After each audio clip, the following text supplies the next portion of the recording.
but then sometimes with people that I trust, I'm like, just like, don't like give me.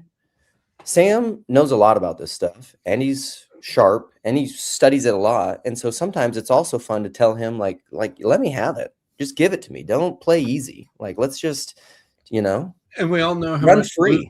we all know how much Luke enjoys being ravaged. So that also needs to be considered as part of this. So anyhow, yeah, experts reconstruct the original text with 98 to 99.9% accuracy.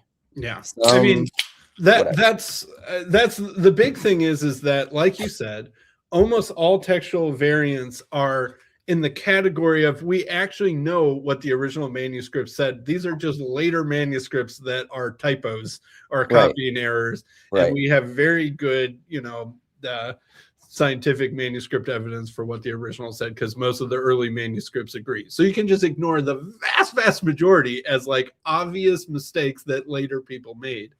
And then there's only a small handful that, well, is this the original or is this the original? And most of those are like, did Jesus get on the donkey or did he get on a donkey? It's like, listen, that difference wrecks my theology and my belief in Christ. Right.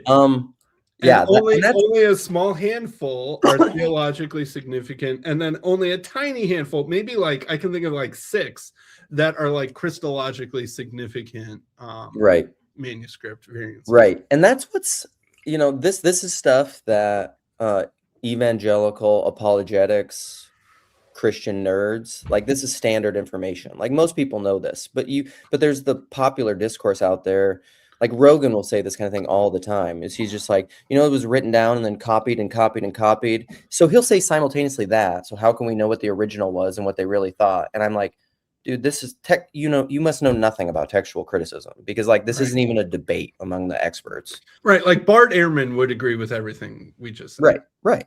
And but then he quotes that passage that Wes Huff shared on his podcast that like hasn't changed in like Isaiah hasn't changed. And even then Wes Huff was wrong about that.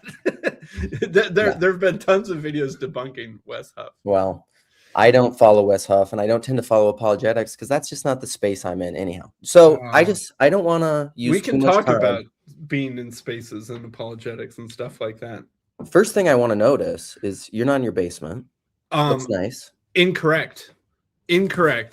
Oh, that's a egress, huh? What's that? Oh my goodness! Everybody. Yeah, we just turned around. You just gave yourself. Oh, I just moved. I just took my desk and I 180'd it. The camera is right where I normally sit, and the camera was previously here looking this way.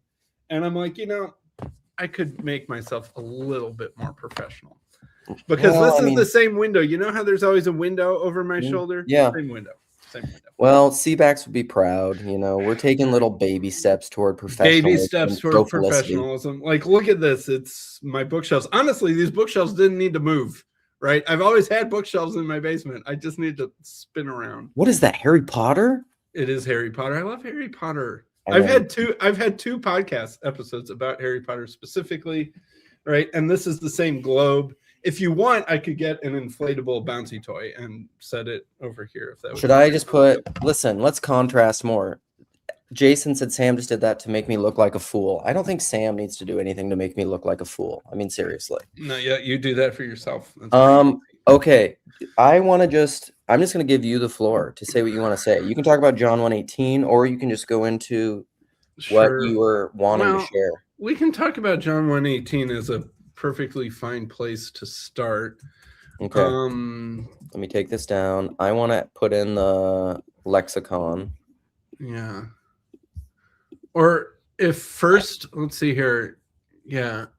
So this is, I would say, of all the passages in the New Testament, it is the most interesting in terms of textual variance and Christology simultaneously, because not only, it's not just a two-way textual break, it's a three-way break.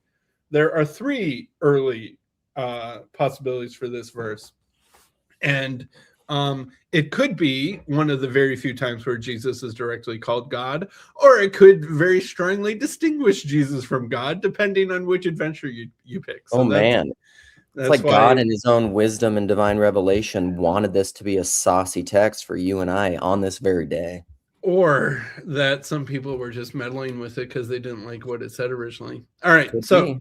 no one has ever seen God. All the manuscripts agree at that point that the verse opens with, no one has seen God at any time. Right.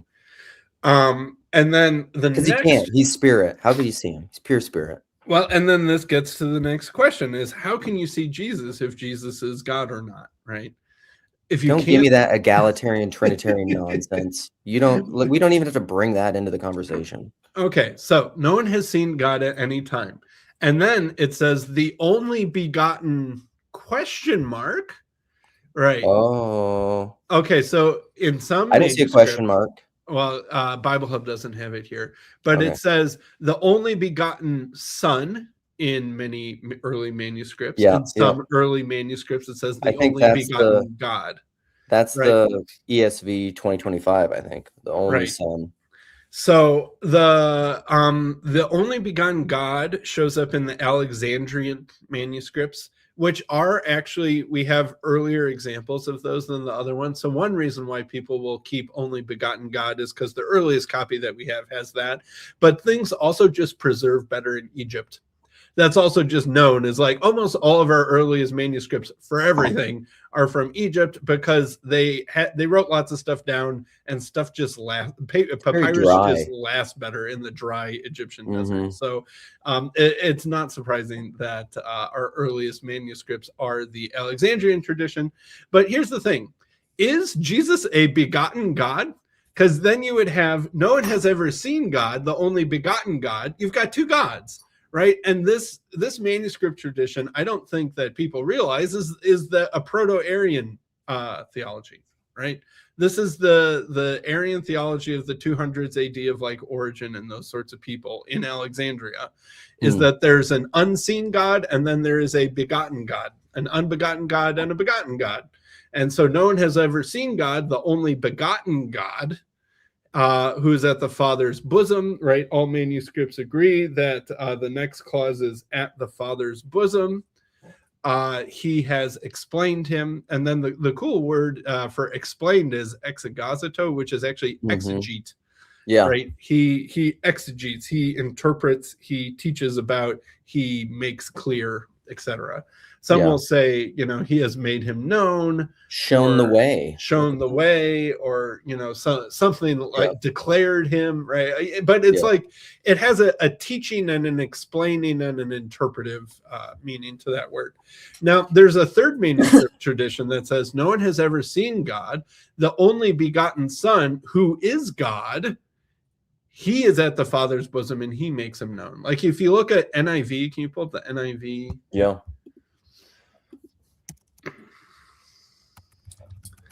That seems like to me just on its face, just from what I know about you and our conversation, what you've been saying, that seems to me to be like we're going to try to get some of our theology in this text. Yeah. Someone in the 400s AD was like, we need to get some of our theology into this text. So they made this manuscript tradition, which says no one has ever seen God, the one and only Son, who is himself God, right? Like, shoot. Look, there's a little... yeah. What's it say there in the footnote? Yeah. Oh, okay. Some manuscript. Right. And a general rule of thumb is the NIV always picks the most Trinitarian friendly verse, regardless of how strong the evidence is for it. Right. Theology first, textual criticism second is the NIV's rule. Yeah, it is very interesting. Like that's from what I know about the ESV, that's some of my beef with the ESV coming out of Young, Restless, and Reformed stuff is they do that. Like they read the theology they want into the text. And I'm like, I understand that's why I tend to like the word for word translations. Cause I'm just like, I would either prefer like a very long-standing church or myself to do that. Thank you very much. Yeah. It's impossible to be I think you'll of course happily agree with me. There's no such thing as like a purely neutral translation. No. Translation, I mean, it's not a mechanical process to translate from one language to another. It's a human process, it's a meaning process, and it depends on where you're trying to get to. And there's always going to be ambiguity. There's always going to be cases where there isn't a perfect word in the destination language that captures the original language, like exegetes. Like if we said, he's at the bosom of the Father and he exegetes him, we would be like, what? Right? Like, even though that would be the most literal translation of the Greek word, it doesn't make good English common sense. And David Bentley Hart does that kind of thing sometimes. Like, he'll Yeah. use strange words, but he's doing that to shock you Yeah, out he's of doing his familiarity. judo. I'm gonna take all of you evangelicals. I'm gonna break your assumptions. I'm gonna make you uncomfortable with this thing. Right? I'm trying to think of the main example that he does that with. There's some word that he translates, which is Cosmos. Right? Like, he always keeps he'll do that. cosmos as cosmos, basically, right? To Yeah. kind of mess with you. Right. And a few other things like that. But anyway, I mean, I think it's pretty obvious that the original was the only begotten Son, because that's one of the Gospel of John's favorite phrases is only begotten Son. Yeah. Homogeneous. Yeah. Yeah. So another thing that's going on. All right. Can you pull up the ESV again? The ESV. Yeah. I should not just close them all the time. All right. So, like, we'll show you some of the weird jujitsu that the ESV is doing. So that was the big thing that stuck out to me. So, like, I found out with that text though that that was the 2001 ESV, the one who translated a certain way, and I was like, that's so weird. The first one that I pulled up, and then it's been corrected in the 2025. This is the 2025 or fit whatever. It's not as weird as the 2000. Oh, but that's still so misleading. All right. God the only Son. You would think that that would have those words reversed. It would be they reversed the word order to try and make it sound Trinitarian, right? Right, because really because isn't this like what you it's and monogenes. Monogenes. Monogenes means only born.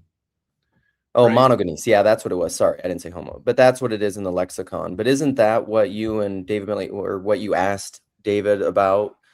Except he applies it to all Christians, where it's like of the same genus. Yeah, as the Father. And so there is a dispute among people, except not among anyone. Anyway, this dispute is the silliest dispute in the history of disputes. Okay, pause quick. Someone said tap your mic with your finger. I think your laptop mic is active. I don't know if that's true. Me? Yeah. Oh, am I not using my good You're mic? not using your fancy mic, I guess. I'm not using. Oh, here we go. Do I sound better now? Oh, so saucy, so juicy. I wish I sounded like that. Went in rearranging my desk and unplugging and replugging things. It must have. Anyhow, thank you. Thanks, Tim. Appreciate it. All right, everybody, now that I can use my sultry voice. All right. No one has ever seen God, God the only Son. Oh, goodness gracious. So they are using what's the previous, what's the old ESV version? So the old one is no one has ever seen God, the only God, or something like that. Yeah. So one thing that they really don't like is they're trying to get out of the begotten implication of monogenes. So have you ever met a friend named Eugene? Do you know anyone named Eugene? I do know someone named Eugene. What if you were to reverse engineer Eugene into a Greek name? It would be Eugenes, which means well born. Eu is like euphoria, is like you is the prefix in Greek for good. So Eugenes means well born. Hermogenes means born of Hermes. Horigenes is actually Origen, Origen the theologian. His real name is Horigenes, which means born of Horus, so, like Horus the Egyptian god. So that's fun. There's another Greek name, Hesychagenes, Like hesychasm in your mysticism stuff Mm-hmm. is like quietism, right? Like being Mm-hmm. quiet. Hesycha, I think, is the Greek word for quiet. So hesychasm means quietly born. Like if the mother had an easy time giving birth to the child, they might name him Hesychagenes, like quietly born. All right, so we have all of these examples of Greek names where they end in genes, which is born of or born from. All right, so what does monogenes mean? It means the only born from, right? Like, duh. But then they don't like this begotten implication. They're going to try and wiggle around this begotten implication. So they're going to say, well, it's actually kind of close to the word for genus, even though it's not exactly the word for genus. It's close to the root of gynecology. That's where, it has the stronger, more obvious linguistic connection to birth giving. And so that's why they'll say no one has ever seen God, the Son who's also God, or the only God, or something. Like they'll try and have it be only or the unique or something like that, as a way of trying to get around the begotten word, because they are trying to make it Well, one why of a wouldn't you kind want or to unique. say begotten? Like, I have no problems with that. Well, right, because they want to pick a manuscript that calls Jesus God. And the earliest one to do that is no one has ever seen God, the only begotten God.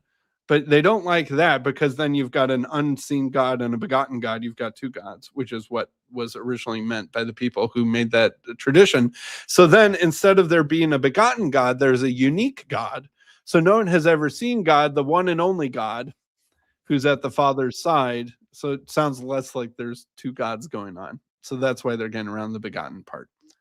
See, like, to me, all this just seems like very silly, because when you say the only begotten God, like that's what Jesus is in Trinitarian theology. Like, I just don't. And because he's begotten of the Father, they are of one thing. Like, it's the same. My So, son and me are both Thompsons. all right. So let's outline quickly what is your understanding of the Trinity? What is your non-egalitarian Trinitarianism? How would Well, you and state this that in is your own words? now this is where I'll put the preface out that I don't come to this stuff when I became Orthodox or was exposed to Orthodoxy, or even like Oriental Orthodox stuff.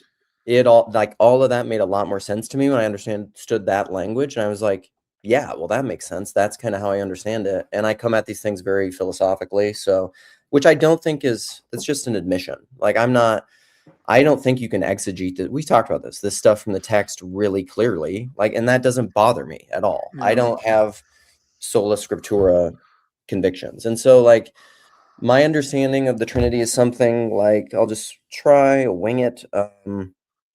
God is God the Father.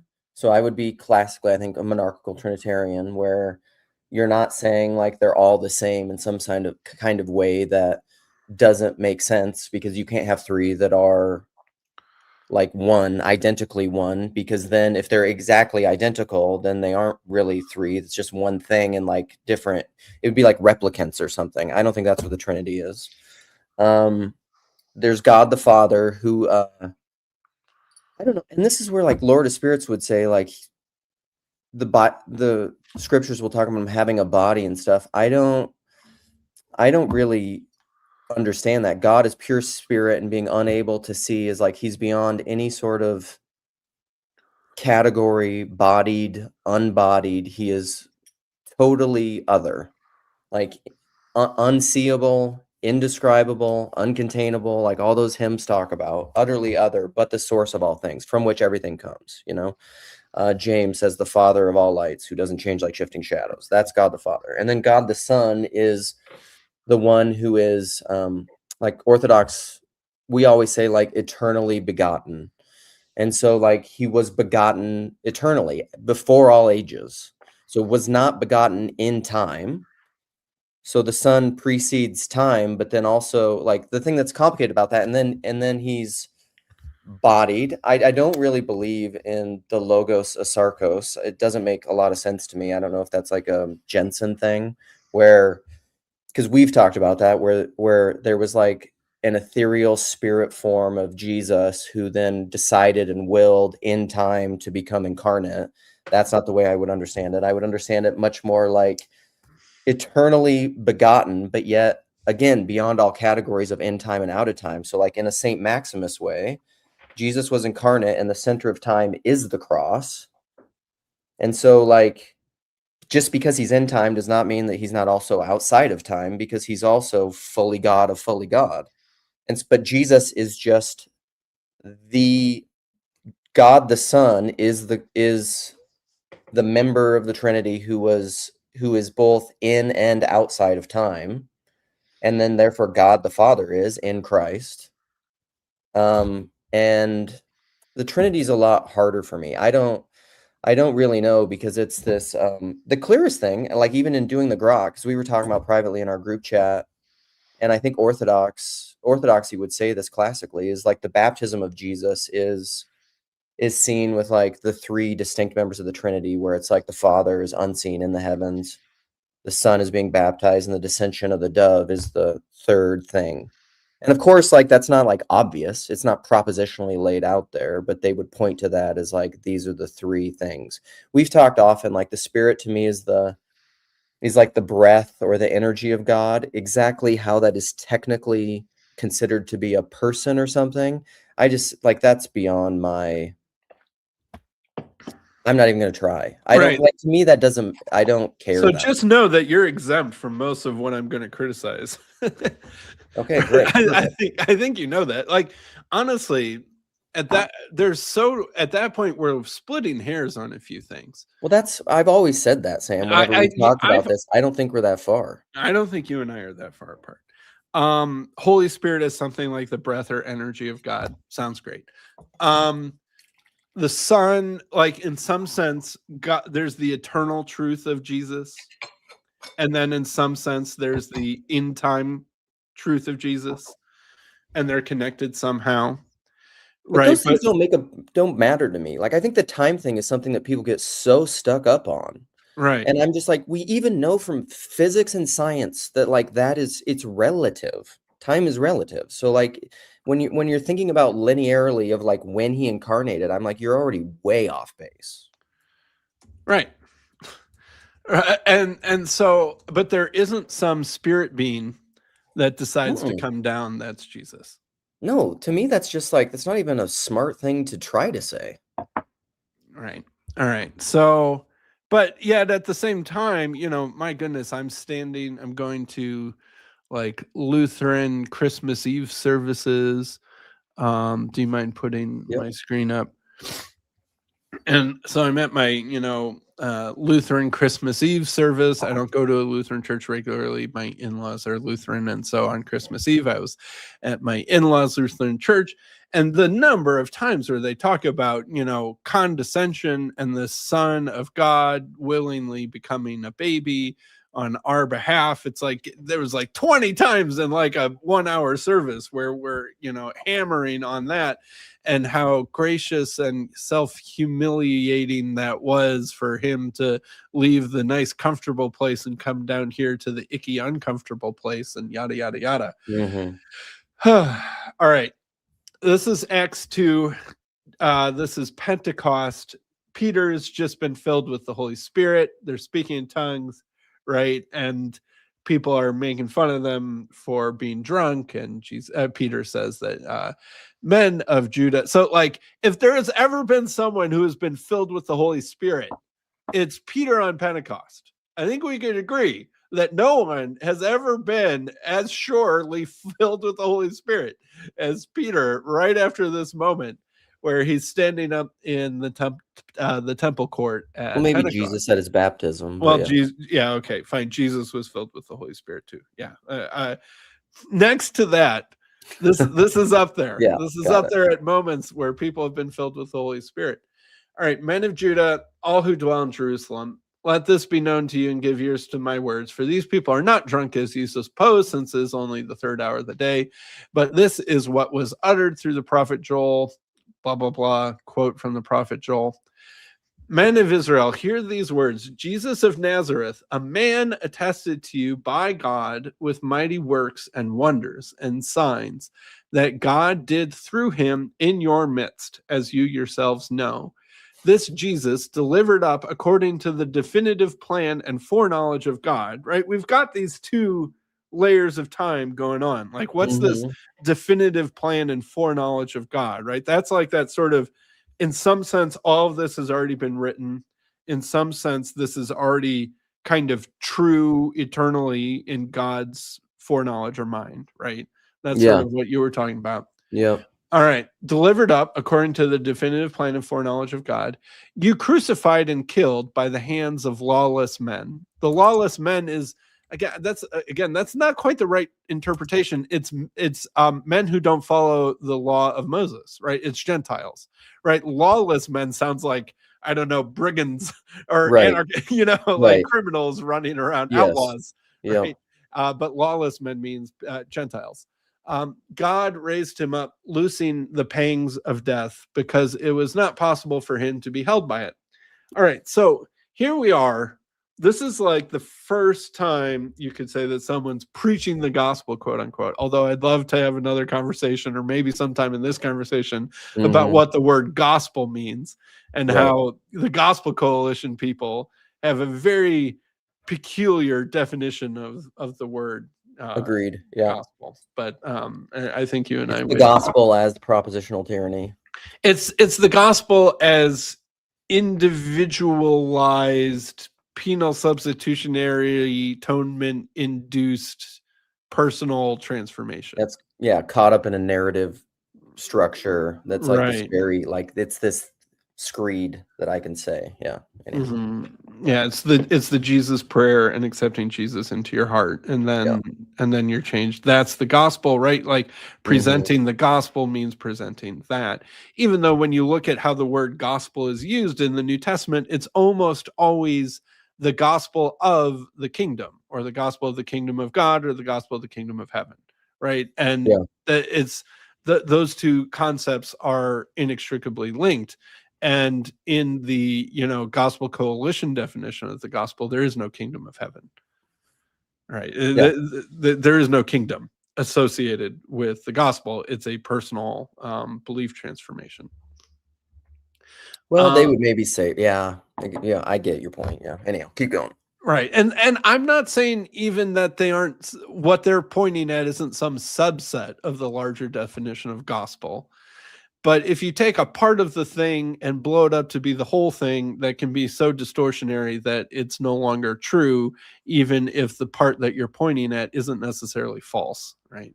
I'd put it that way. Something like There's that. so many, like, I'm getting all these comments clearly from your stream, and I'm just like, this is, you guys, what I would love the Unitarian people to do so much more is just like stop, like just leave the egalitarian thing behind, because it's so easily. But that's what we're constantly tormented with, Luke. I understand that, but like to me, it's just like I know it feels like you're never talking to me.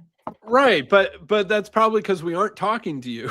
Well, but talk to me.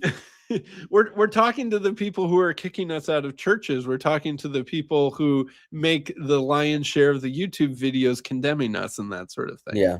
Okay. Sorry. I don't mean, I want you to keep going on your thing and your presentation. I do have something to say for the people at some point that I want to get to about who are just like, why does any of this stuff matter? Because that's related to my Christmas experience in John 1:18. Anyhow, keep going. Well, yeah, and I am very keen to get to the how does this matter too.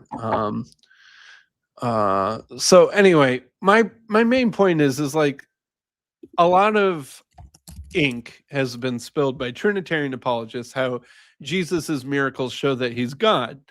But it's like right here that Jesus was a man attested to you by God with mighty works and wonders and signs that God did through him. I recently watched Prince of Egypt, right, with my kids. I was going to take my kids to see the new David movie, but we all got sick with the flu. I'm still a little bit sick with the flu. If I sound a little nasally or stuffed up, that's why. And so we watched Prince of Egypt at home instead.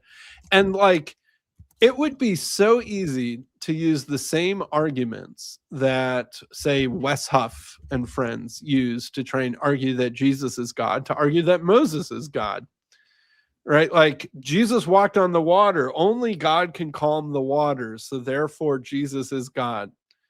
All right. So Moses, when he split the Red Sea and led hundreds of thousands of people through the Red Sea, which seemed to be even bigger and more powerful of a miracle than simply walking on the water solo. Is he God? Well, no. I mean, obviously, we understand God is empowering Moses to split the Red Sea. Do you know how many times Moses speaks in the first person as God in the Old Testament? It's a ton.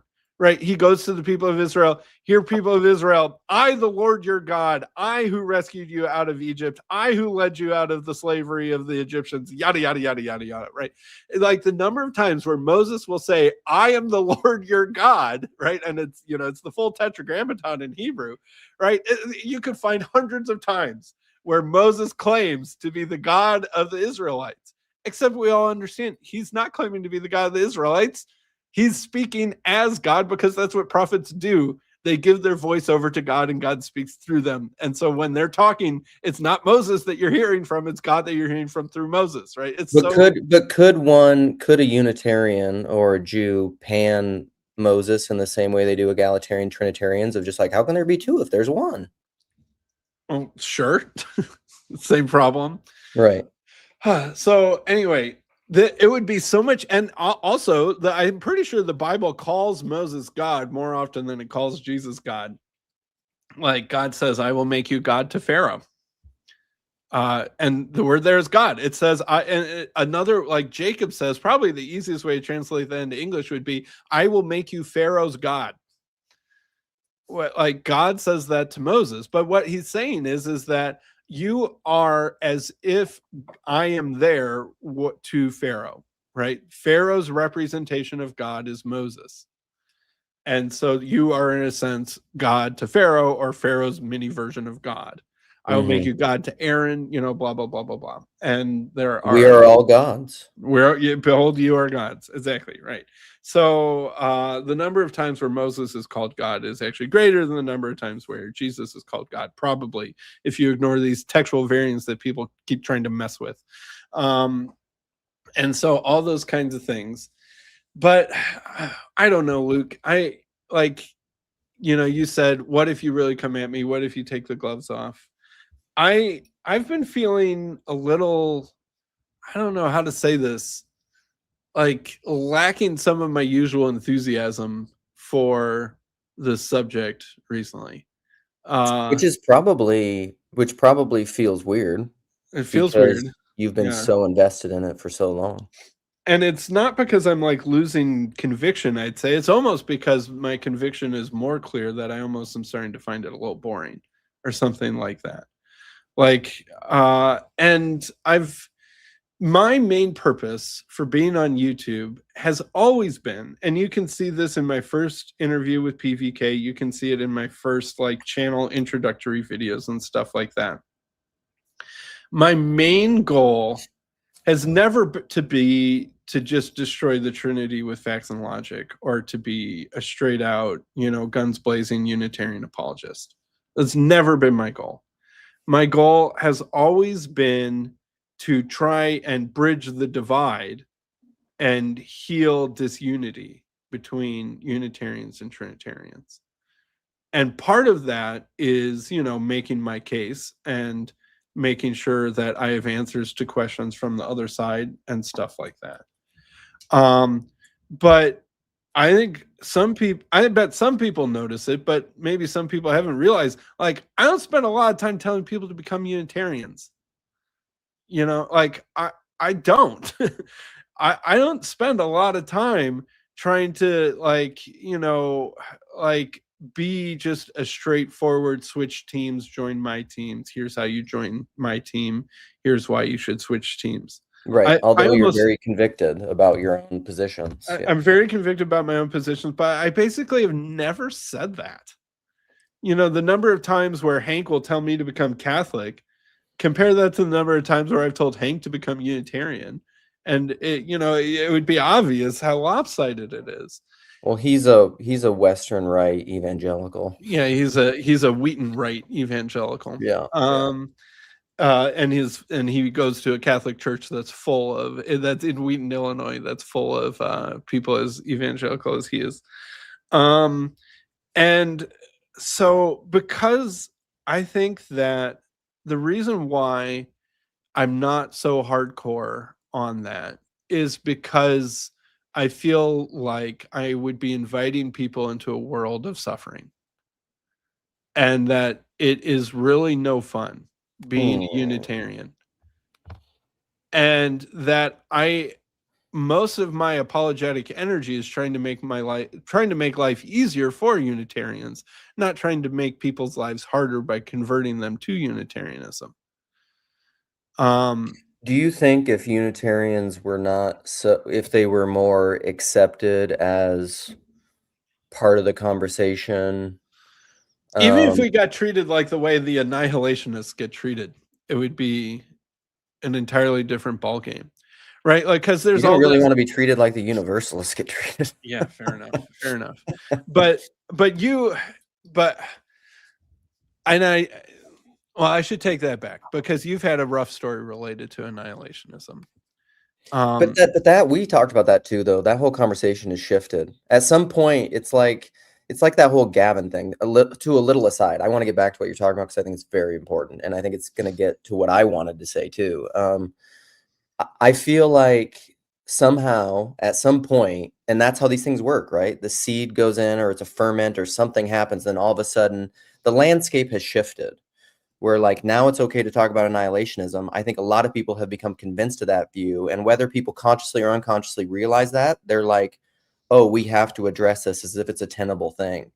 And this is my struggle with somebody like Gavin. Is I'm just like, at some point you're going to have to do that with a lot of topics, and you're just Gavin oblivious. and Wes Huff are going to have a roundtable with Kirk Cameron and I think maybe Chris Date, or someone, yes, about annihilationism, right? Because, like you said, it's inside the Overton window now. When things are inside the Overton window, the evangelical mucky mucks have their nice, friendly kumbaya roundtable, and Kirk Cameron and Chris Date or whoever else it'll be will make their points, and Gavin and Wes will make their less convincing points. Yes, And it's that whole thing of like what was liberal 20 years ago is now conservative mainstream. And I'm just like, don't you realize in another 20 years you're going to be doing that with universalism? Like we're already doing it. I want Unitarianism to be inside that kumbaya circle. Right? What we're really talking about probably is like what the TLC has always been about, which is religious post-ideological pluralism. Yeah. And because really what I want is I think that it's probably not for the best if it's so much harder to build Unitarian churches than to have churches that already exist be more tolerant of Unitarians. Yeah, because they're just monads. You can't do anything. It's just like a black hole where like there can't be communion because it's just like, I'm just kidding. I understand your joke. But building churches is hard. It's very hard to plan a new church. Planning a church that most people consider heretical is extra difficult. Yeah. It's an extra difficulty setting. How do you have communion with actual not only, this is actually what we talked about in the philosophy Porto Cadell last, me and Seabax with his crew at their year-end in review, is like, how do you have communion with people with actual, they were going a step further, actual moral difference, not just like superficial ideological difference where it's just ideas, actual moral difference. Like actually loving your enemy, which probably gets to the point of what we're talking about some of the people in the comments is like, what does this stuff really matter?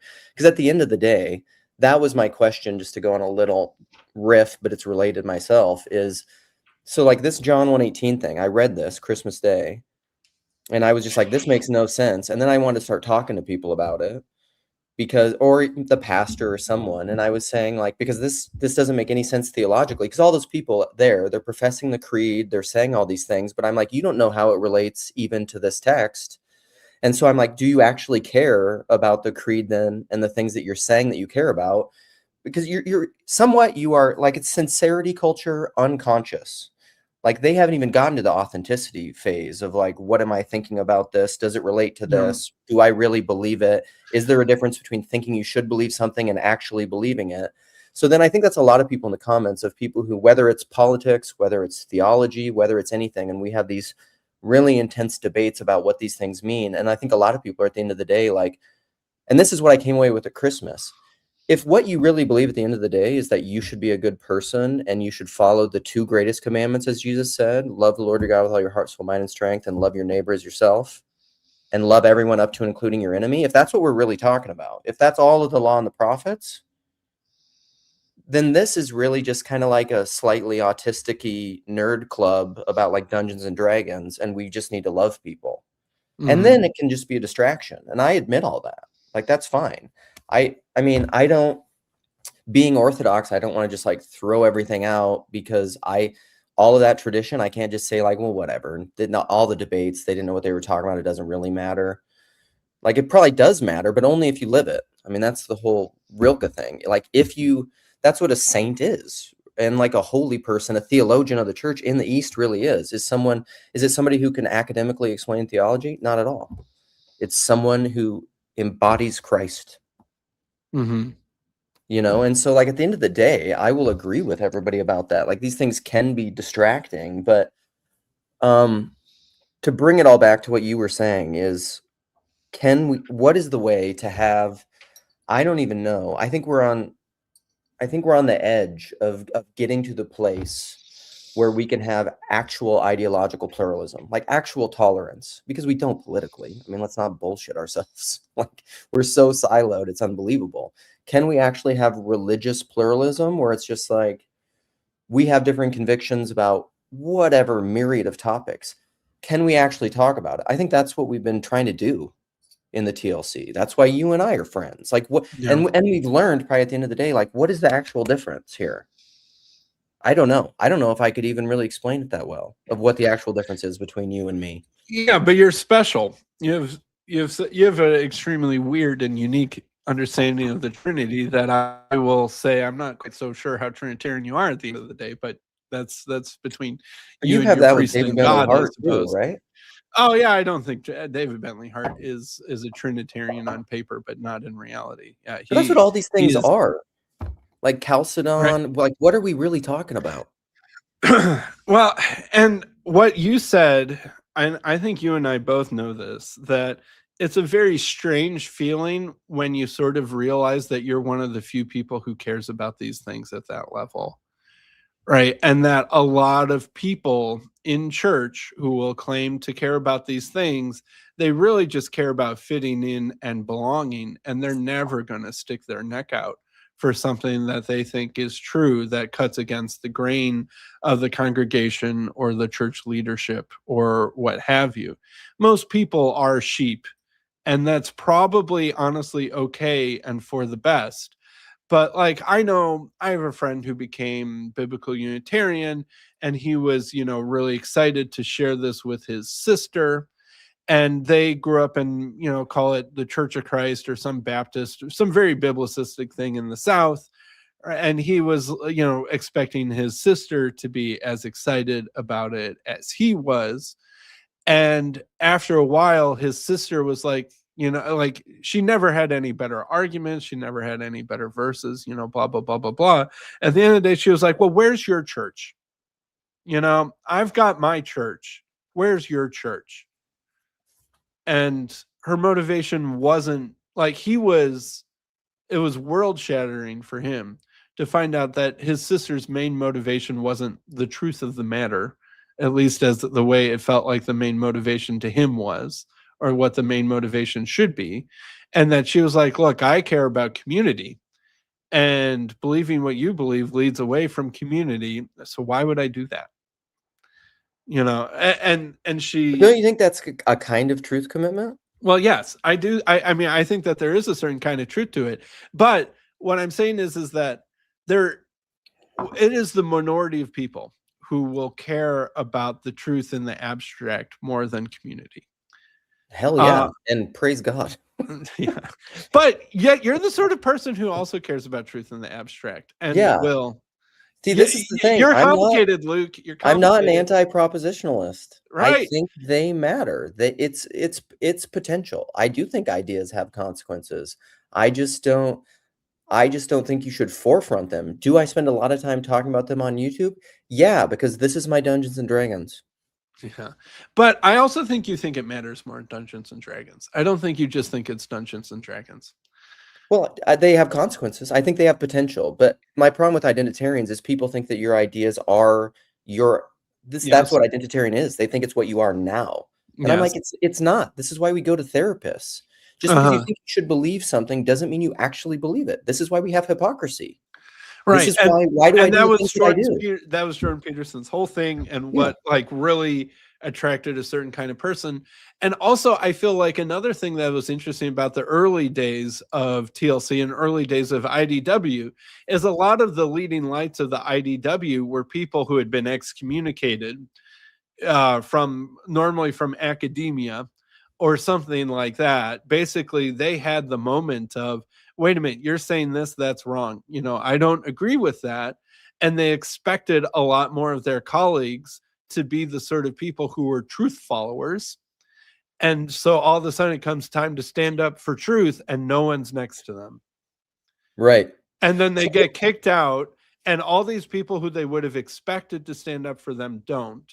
They might quietly after the fact tell them that they were right, but a lot of good that did them in the moment that they were on trial by the mob or being chased off of Evergreen's campus by an angry mob. And so there are the weird individuals who will stand up for truth in the abstract at the expense of community and belonging. Yeah, there's a Derek Webb lyric that reminds me of, like, I repent, his song I Repent, which I love. It's a great song where he says, of trading peace for false unity or something like that. He has all these lyric, which is a great lyric. But I have a question for you. I have two questions. The first one is what do you think are the benefits and the strengths and the necessities of having that Norman Rockwell, Martin Luther, here I stand, I can do no other? Because it feels like at least on X or in America or culture war stuff, like that's what everybody's doing. They're like I think almost no one's doing that. Right? But everybody's pretending to do it. Everyone's pretending to do it along with all the people in their tribe who they're pretending to do it with. Of like the virtue signaling, right? Right. You're not really doing it unless you're losing the people that are closest to you. If you're father, mother, son, daughter. Right. If you're strengthening your relationship with those who are in your group by doing that sort of thing, you're not really doing it. You're yelling at the other group. Right. And what really hurts is when you lose your own group because you're doing that. The people who you thought were on your team, that's when that's like, it should feel, if it doesn't feel miserable and lonely and isolating and you're like you're the only person in the world, then you're not doing the Martin Luther, Norman Rockwell thing. That's true, probably, which is probably why I also intuitively know that I should not talk theology at my new Orthodox church. But where was I going with that? I mean, so my whole goal of my YouTube life, really, and to the extent that this is the same goal as TLC or isn't, is interesting question, has been to try and expand the Overton window or have the serious conversation at least. And I have been looking to PVK honestly to have that conversation, but he's never had a serious Trinity conversation with me. No, he's never had a serious universalism conversation Right, or exactly. Calvinism. But I mean, that's part of PVK's, you know, I don't know. It's probably part of his wisdom, you know, and gracefully understanding his current situation. I don't know that it's super wise for him to have those conversations. And not, you know, there are rings inside of rings inside of rings, you know, as Bonavere says, and us being able, like you know, PDK says the internet is for people who don't have anything to lose. You and I having this conversation many times as we have about the Trinity, like we're having this conversation because we can. Yeah. I mean, a lot of people can't really because I think we're still in that mode of not being ready for at least. Because I would posit that, like, ideological pluralism, because again, it's not even real yet, it's potential. Like, that's the delusion of ideology, is the first step towards pluralism with actual moral difference and actual Christian loving your enemies. You Say know, I that think that's the again. first step. Say that again. So, like, being able to have this is very CW stuff. I was thinking we should have had CW here with his Nah. dual word religious pluralism stuff, but like, but that maybe wouldn't have gone well. I don't know. I love CW, but being able to have conversations within ideological pluralism where like I identify this. I identify as a universalist. I identify as a Trinitarian. You identify as a Unitarian, you know, an annihilationist. But you and I value each other enough and trust each other enough where we maintain convicted difference somehow, even though we don't fully understand ourselves, maybe, but we trust the process of talking to each other to have ideological conversations with legitimate pluralism, at least ideological.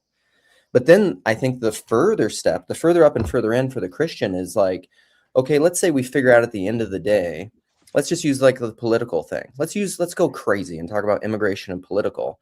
Do we believe in actual moral difference to such a degree where, like, as a Christian, I believe you should love your enemy and pray for those who persecute you, and not, Elizabeth Oldfield versus Rod Dreher. yeah, and not return eye for eye, but like with people who like, okay, let's call them post-Christian Tom Holland, American liberal values.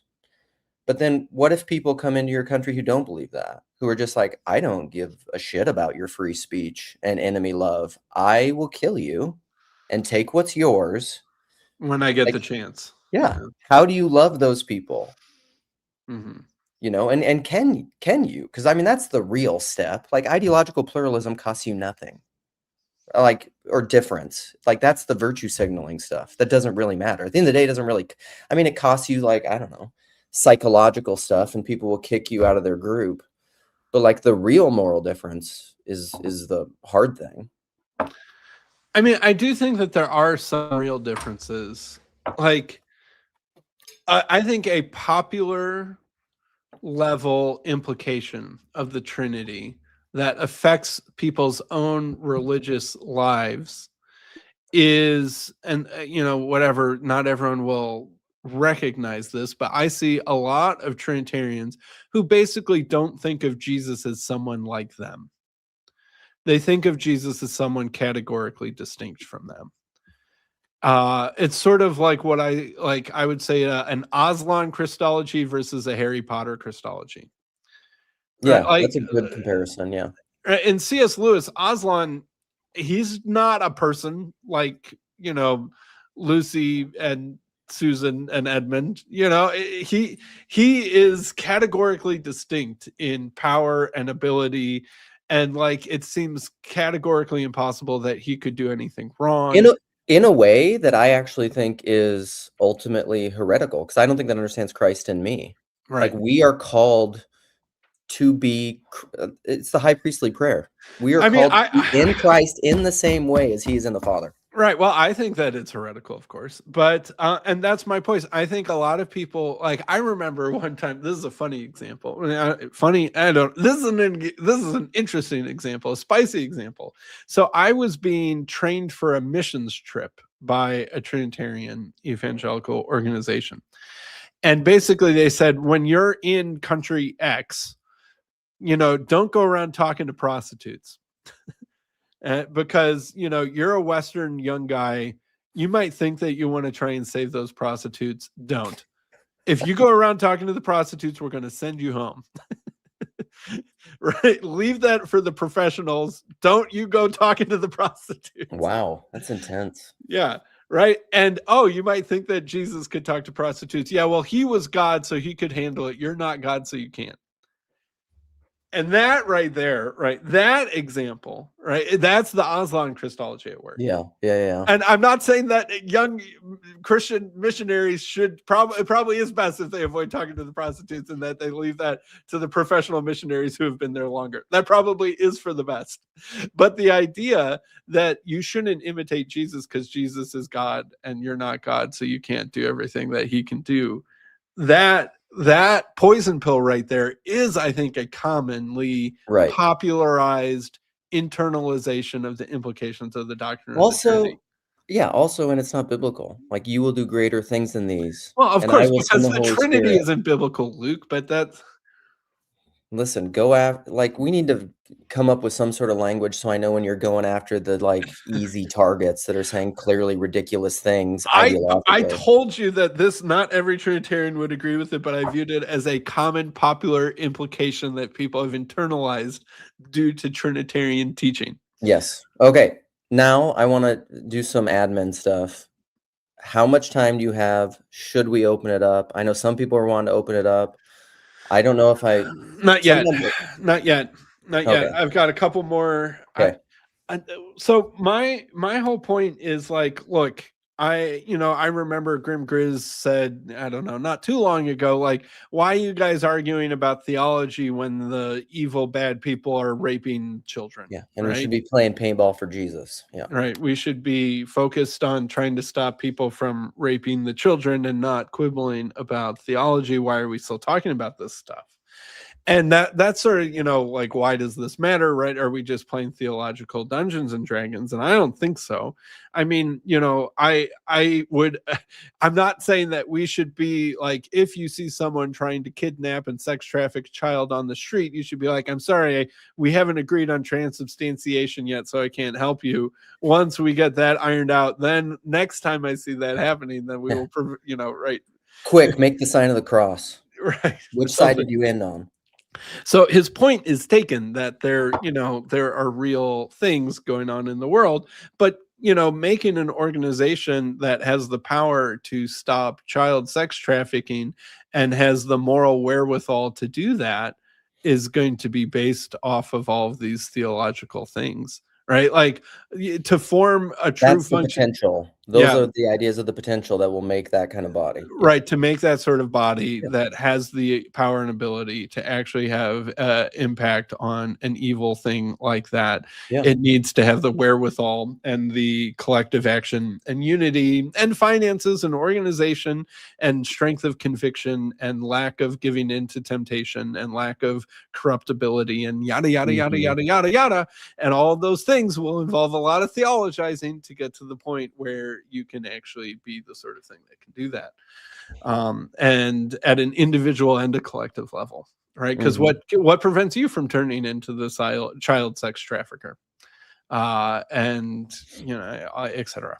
So the two things aren't unrelated, and I left a comment also, and he was actually relatively sympathetic, if I remember correctly, in his reply, that, like, to me, look, the Trinitarians are being mean to my children.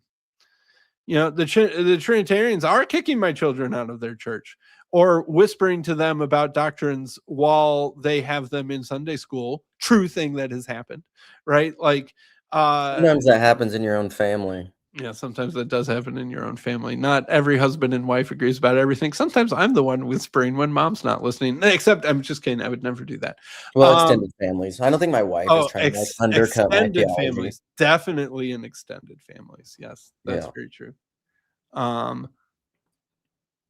I heard some noise. I think it was just my kids being children. No, but I agree. This is the hard conundrum for the American evangelical Luther, here I stand, I can do no other, biblicist Christian, is like, to exclude you is, I mean, man, you got some things stacked up against you because you're following the prescription. Yeah. You just disagree. Well, I mean, every time this happens, they try and drag my name through the mud. And because it's much easier to kick someone out who's not a good person or who doesn't have a good reputation. So step one, ruin their reputation. And then it'll make it a Which whole is much easier. nasty. It is nasty, right? And they do that to me and my children. You know, I mean, what do people even say about you to like that I'm mentally dirty your name? deluded, that I'm arrogant, that I only trust in my intellect, that, you know, he's, false stuff. I don't know. I'm not in the room when they're saying it, but you know, some of the information comes back to me. Yeah, no, I guess that's true. In like my bad church experience that I've talked to you about, I guess the same thing happened. Like that's essentially what happened is the pastor called me a liar. Right. I've been called a And liar or deceiver. I've been accused of being demon possessed. Literally, a pastor to my face accuses me of being demon possessed because I was getting upset at what he was telling me about kicking my family out of the church. And the evidence of my demon possession was the fact that I was somewhat upset about this. yeah. Right. And because only a demon would lead someone to believe this sort of thing. Yes. I see you have the Athanasian Creed pulled up. If you want to go there, I want to say to this quickly, Rod, I think what we're saying is that what you believe about the Trinity in the abstract doesn't matter. I think Sam and I would both agree what you mean, what you believe about it in lived reality matters, and we're trying to discern what that actually is. Right. And the Aslan Christology example was at least one small example. But here's another example of believing that you need to believe in the Trinity in order to be a Christian has huge ramifications in my life, right? Like getting kicked out of a church and being told that you're demon possessed. You know, MJ's been called Satan by a pastor. I hear you, MJ. It's no fun. I think he's talking about a pastor we both know. Oh. Fair enough. Well, like, okay, so pull up this Athanasian Creed. Okay. Pull up this Athanasian Creed. All right, notice what website came up first when I searched Athanasian Creed on Google. What website is this? Christian Reformed Church. Christian Reformed Church. Right? So, like, honestly, I think one of my points, one of the tensions that I'm feeling is I'm feeling a little disappointed and questioning of what my future role in the TLC is. Yeah. Because I don't know if it is the arena for which I can move in the direction that I most care about. Yeah. Cool. I'm very interested in that. Tell me why. Well, like I've said, my main goal has always been to try and pry open the Overton window so that what happened to me doesn't happen to other people. And your children. And my children. And so that the future looks different for me and my children than it has looked for the past. And if we could at least even get to the way that annihilationism is currently being treated, I would be thrilled. Because it is an ever living present danger to me and my family that the same thing will happen again. And I could move to somewhere else where there's a Unitarian church, but I also really like my community here. You know, there are tensions, right? There are trade-offs. You could say, Sam, if that's your highest value, then you should just move to somewhere where there's a church that you like. And there are multiple biblical Unitarian churches out there run by friends of mine that I highly respect, and I would be more than happy and comfortable and thrilled to have them as my pastor. The problem about that, Sam, sorry, just to interrupt you quickly, is that's willingly participating in the identitarian game that I hate, which I don't think is further up and further in. So I kind of agree with that. So like even that, I can't do it. Right. Like, I mean, if say that if one of those churches magically moved to my backyard, would I start going to it? Absolutely. Yes. Right. Like, but I hear what you're saying. There's part of me that almost views that as like a defeat or as a admission of defeat or as a change in focus and a change in goals. And it would be a form of just completely disengaging with the Trinitarian world. Yeah, which I don't think is good for anybody. Well, I Because mean, really, some of those churches are perfectly fine, and I'm not saying that those people should start going to Trinitarian churches. I'm jealous of them in many ways, but I think for me it would be a change of focus. That is, I don't think it's what I've been called to at the very least. I'll just say that. yeah. But here's the thing, like, do people, I don't know. To me, like, if you don't want actual ideological diversity in your community, like real identitarian pluralism, like I feel like you don't, this is what starts to depress me, Sam, if I'm honest. I'll just be like, people don't even understand what it means to believe and think. Like that's such a Well, it's such a depressing way of being. I'm like, you guys aren't even beginning to have conversations if you're willing to settle for that. yeah, You don't even and, know what you think about things. You know how and much about the Trinity I've learned from engaging with you? a lot, and Yes. it matters, right? It affects your life. It's not just completely abstract. Rod or Grim Grizz or Yeah, whoever thank else God. might think that. Rod just now understood my critique of confessionalism. Look at that. There we go. Fine. Thank God. What? This is the logical effect Effect of creedal creedal. religion. All right. So speaking of creeds, let's talk about some creeds. Okay, let's do it. All right. So I'll zoom in a little bit. All right. This is the Athanasian Creed from the Christian Reformed Church's website. Mm. Let me remind you that all office bearers of the Christian Reformed Church need to subscribe to this creed in order to be an office bearer in the Christian Reformed Church. And as far as I can understand, that's like from a deacon all the way up to the people leading synod or being a professor at Calvin University and everyone in between. And if anything, the Christian Reformed Church has re-emphasized their stance as requiring people to believe these things, and you can't just privately not believe them anymore the way that a lot of people are doing about homosexuality or other things. Yeah.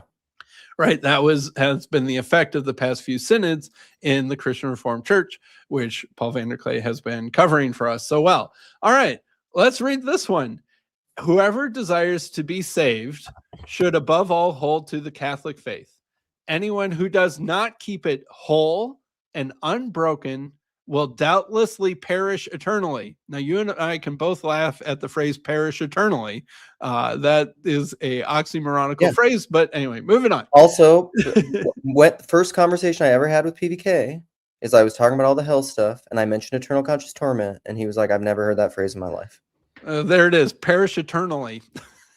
But he just was unfamiliar with this is the thing when you don't have actual religious pluralism and ideological pluralism, you don't even know the categories. You don't, anyhow, keep going. Yeah, that we worship God in Trinity, Trinity in unity, neither blending the persons nor dividing the essence, and yada yada, mumbo jumbo nonsense, mumbo jumbo, Trinitarian nonsense. Similarly, the Father is Almighty, the Son is Almighty, the Holy Spirit is Almighty, yet there are not three Almighty beings, but one Almighty being. Whatever the heck that means, certainly sound like you mentioned three Almighty beings, but there's only one of these that's Almighty. Let's forget the fact that the Holy Spirit and the Son are never called Almighty in Scripture. We'll just, anyway. They are all almightiest. All right. Okay. More Trinitarian mumbo jumbo. Just as Christian truth compels us to confess, let's get to. All right. Anyone then who desires to be saved should think thus about the Trinity. But it is necessary for eternal salvation that one also believe in the incarnation of Jesus. We're not done with the list of things that you need to believe in order to experience eternal salvation. Now, this is a true faith. We believe, okay, he's both equally God and equally human and of the essence of the Father, begotten before all time. Okay, Chalcedonian mumbo jumbo, Chalcedonian mumbo jumbo. All right, this is the Catholic faith. One cannot be saved without believing it firmly and faithfully. So I have to be perfectly honest here. It's not entirely the most comfortable thing that this movement is centered around the Christian Reformed Church, and everyone in the Christian Reformed Church, at least every office bearer or whatever exactly the right distinguishing thing is there, needs to believe that I'm condemned to hell. literally in the most specific and unambiguous language that one could possibly imagine, that if one doesn't believe Trinity stuff, incarnation stuff, that they are doubtlessly condemned to hell. That is an uncomfortable aspect of the whole thing. Well, and PVK is going to have to wrestle with, like, even in light of this, it's the whole Jordan Peterson thing of, like, what does it mean to believe? Yeah. What does Well, it I mean to don't say I believe believe in it, God? doubtlessly, or whole or complete. I don't. I mean, Yeah. like they have multiple phrases in here about how sure and complete and doubtless and unbroken you need to believe in all of this business. Now, we could also mention that the Athanasian Creed was not written by Athanasius. It was, in fact, written at least 100 years after he died in a language that he never wrote in. And that the reason why they attributed it to Athanasius is that the Council of Ephesus in 435 AD, they outlawed the making of new creeds, but yet some people still kind of wanted some new creeds that made sure that the non-Trinitarians were more fully condemned to hell. And so they attributed it to someone who lived before that council and retconned it back into the past so that they could have this creed at all. So this whole thing is based off of a historical lie. There's that part too. So that would seemingly be reason enough maybe to not give this creed credence. But I have to say, like at some level, it's not like PVK has ever tried to change that. It's not like he's gravamined the Athanasian Creed at his denomination or anything like that. So, like, I have to say, I've been playing nice and things like that, and I've been relatively gentle-handed. I feel like in many ways on this topic. Some people might not feel so, but it certainly feels like, as you've noticed, that I don't take the gloves off very often. Yeah. Well, you're very polite, and I mean, that's part of being a host, but I also want to open up the space for you to not be. I tend to be, despite how, like, eh, you know, people say that people accuse me of all this, like, feminine, everyone is welcome stuff, but, like, there's not a lot of people in the TLC that disagree or say things more strongly than me. Like, I mean, I've been talking about confessionalism a long time in Yeah. very strongly worded ways. Yes. And so it's like that creed, for example, like this is what I mean. This is like what the postmodernists were right about systemic exclusion. Like that's what that does. It's fundamentally ideological and identitarian because it will preclude you. You cannot actually have ideological diversity when you have a creed like that. You're precluding the people who disagree. This is like why my son, who's applying to colleges, a couple of his friends, like are for sure going to go to Wheaton, all out there in that area where their parents went and they think it's great. But like my son, because when we went and toured and I read their little thing, their statement of faith, which apparently the students don't have to sign, only like the board people and stuff, but like it has the Bible as the only authority stuff. And I'm like, well, you can't, like, again, you're systemically excluding people who believe that the church is the authority of the tradition. So you won't have ideological diversity unless people lie.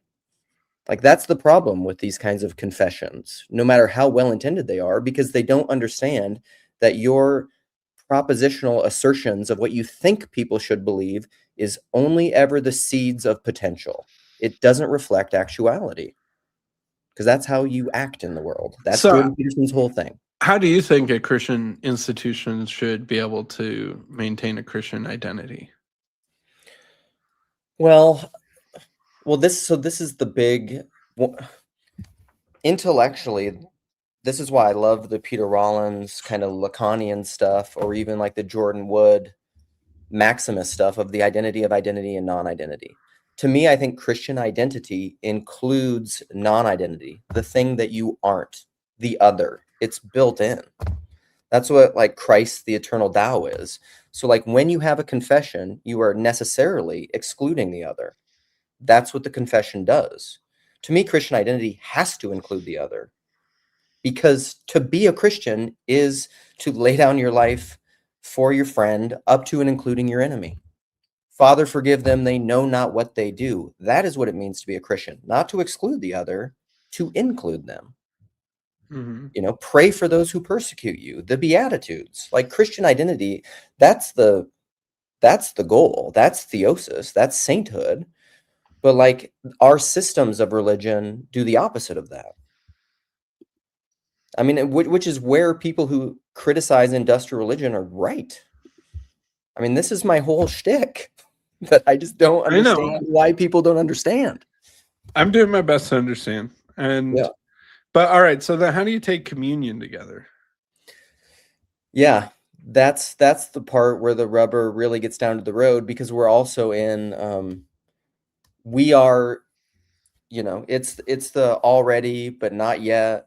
It's even in Orthodox liturgy, it's the like entering into like the eternity of, this is how the Orthodox think of it, of the liturgy or of the services, and then you go out and live in the world. But the eternal reality of it is like, it has both end. And so like in Orthodoxy, they would say, because they think that the ecumenical councils and the forms of their liturgical services and their structures and their initiation are what's necessary for entrance into the church.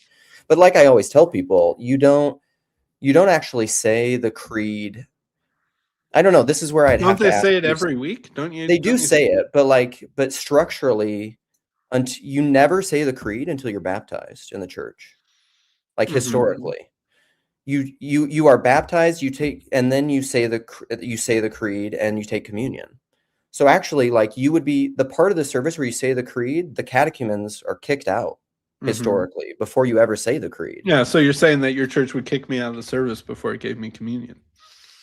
Well, you would be baptized into the mysteries and then say the creed, which I I'm take not as saying the darn creed, Luke. I know, but like I'm not saying the darn creed. this is the piece for me. I agree. I mean, I understand where you're coming from. We're a post Luther thing. I think you can say the creed Even before aspirationally because Luther, there were people who weren't saying the creed.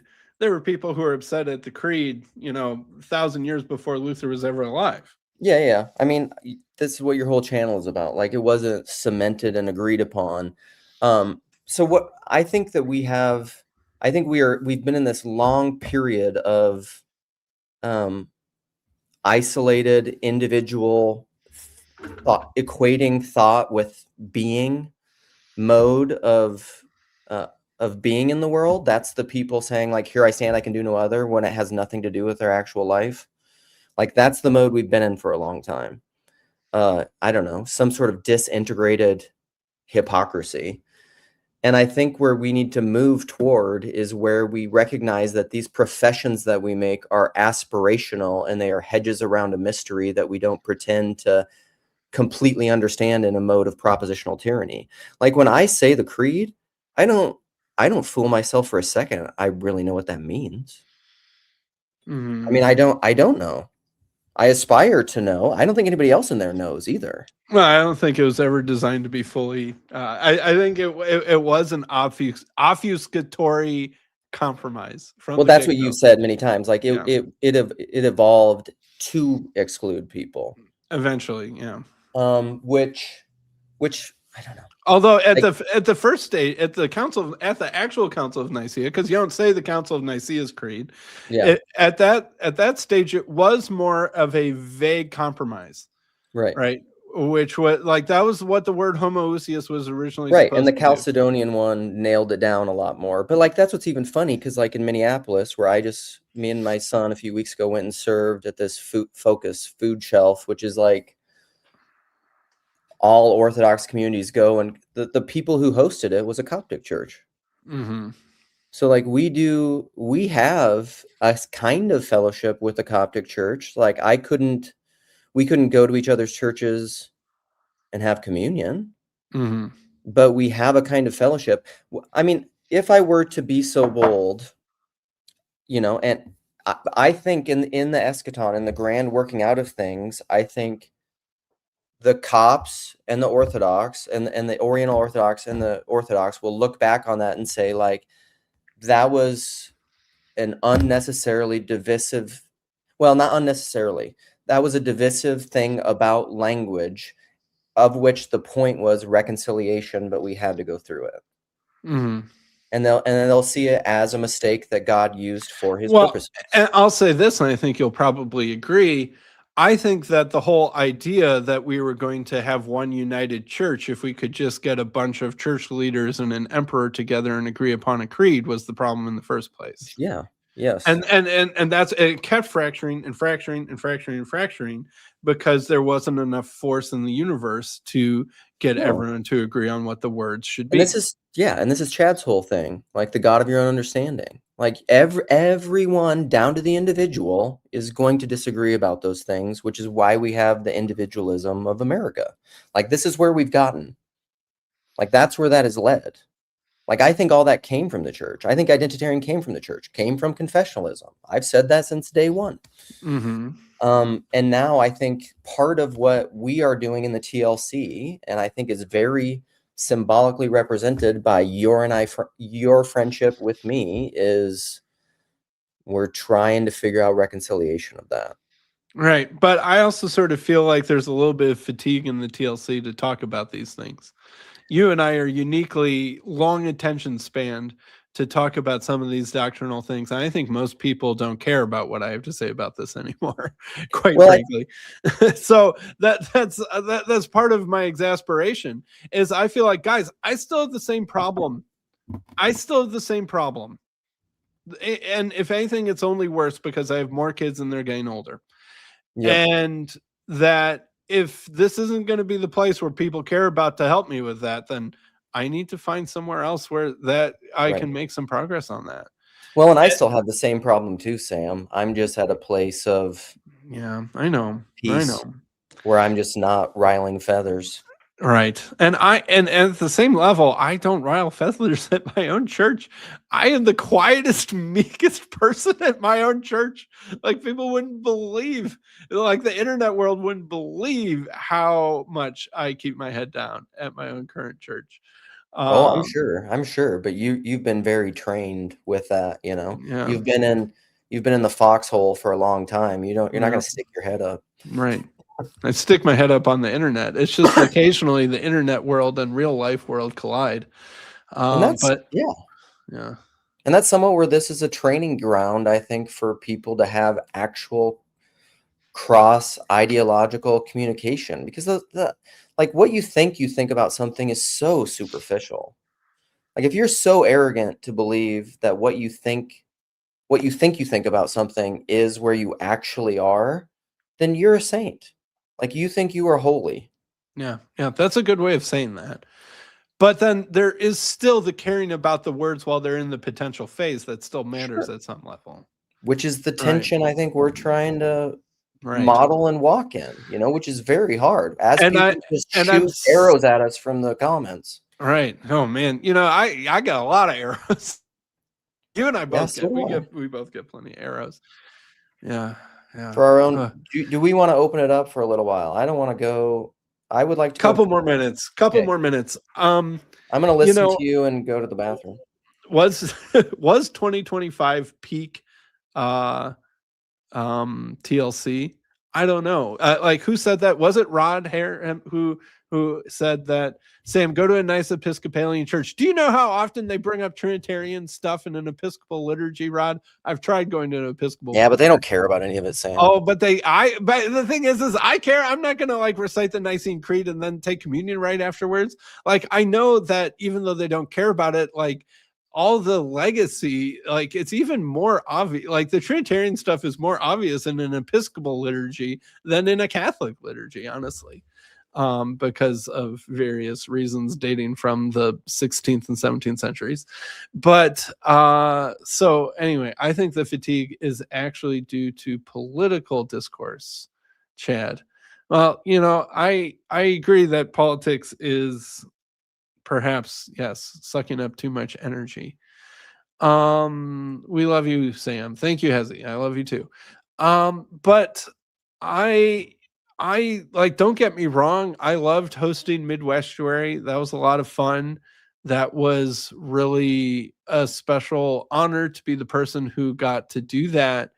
But I don't know exactly how to articulate this. Afterwards, I sort of had the feeling of, all right, that was theoretically everything you might have thought that you wanted it to be, but yet it somehow doesn't feel satisfying. And yet somehow it also doesn't feel like it's actually addressing the whole reason why I got into this place in the first place. And that it makes me wonder about what my role and energy level is going forward. It was almost sort of like the consequence of success, or I don't know, like, you get what you want and you realize it's not what you want, and then so you think about what it is that you might actually really want. Does that make any sense? Yeah, no, for sure. Well, that's some libidinal pursuit of the lack stuff. But Yes, but to your I point, was waiting for the libidinal pursuit of the lack quote. I think it's part of the whole reason, like with Rod's thing and different stuff, is the TLC, like anything, if it's real and if it's a body, is going to have to learn how to morph and evolve and transform and grow and shed its skin. And I think we're in a period of necessary transformation, where we've done a lot of talking and we will continue to talk, but I think we're in a phase of, okay, so now what? And I don't think the TLC is ever going to become because I've strongly been on this side of it, is I don't think it's ever going to become, I don't know what PVK's dreams are, but like a monolithic whole body thing. The flotilla is part of the strength. And so like if individual people want to go and do their things and build their conferences and whatever, that's great. But somehow really, Sam, the only reason I'm doing this outside of friendship's part of it, but like if the TLC went away, I'd stop live streaming and I just keep up the friendships that are like the most valuable to me. But then Agreed. but then I care about actual pluralism, actual good conversations. I think that I'm very American. I think free speech and engaging about ideas in a in like a Jordan Peterson Rogan way of like talking to people with whom you legitimately disagree in good faith is important. And I think most of when people think they're doing that is bullshit. Like the talking heads on political discourse and different, it's a non-zero sum Kathy Newman colonization just like facade. Like I don't think it's real. And I think we're trying to do that. And I think we're just modeling it. But then how does that ripple out into broader culture? I don't know, but I'm very hopeful of it because it's not that it just matters for me and my kids and you and your kids in church.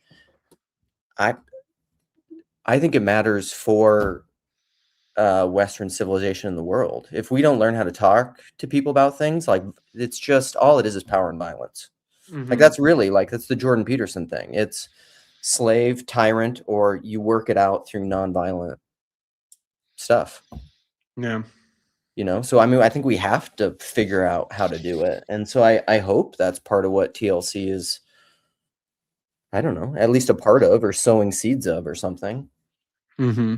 And I think a lot of the burnout is like, I agree 100% with Chad. The TLC has gotten way too involved in politics in a way that I don't think we're ready for. And I think that's part of the burnout because we're not doing it well because there's still too much idolatry in the politics.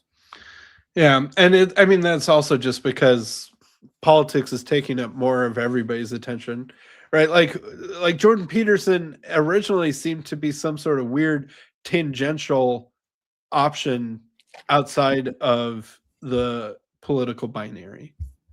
But then it sort of dragged him back down into it. And now he's, absent. Anyway, we can open up the link soon. Should we open it up super broadly, or should we not open it up super broadly? I trust your judgment. Don't yeah, maybe selectively. Because But sometimes, because this is also something like McMo said this to me recently. I'm sending myself an email so I can just send it to signal people. Chezi said he wanted it. Chezi, I'll send it to you. You can come in and talk.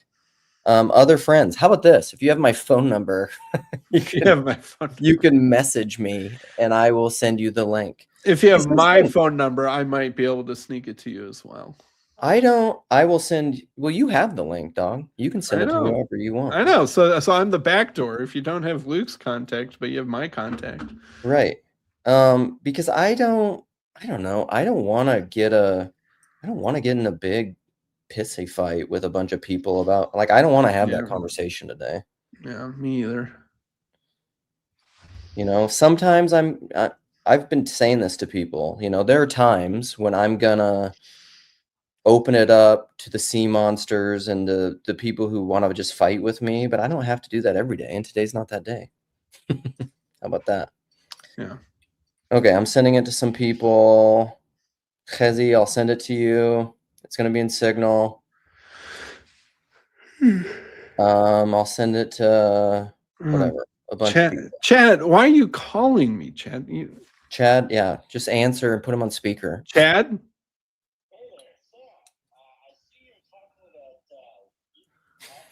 I am talking to Luke Thompson. Yes. This is very TLC.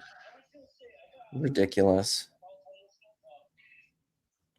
I want to say that notion of feeling kind of like, is this it?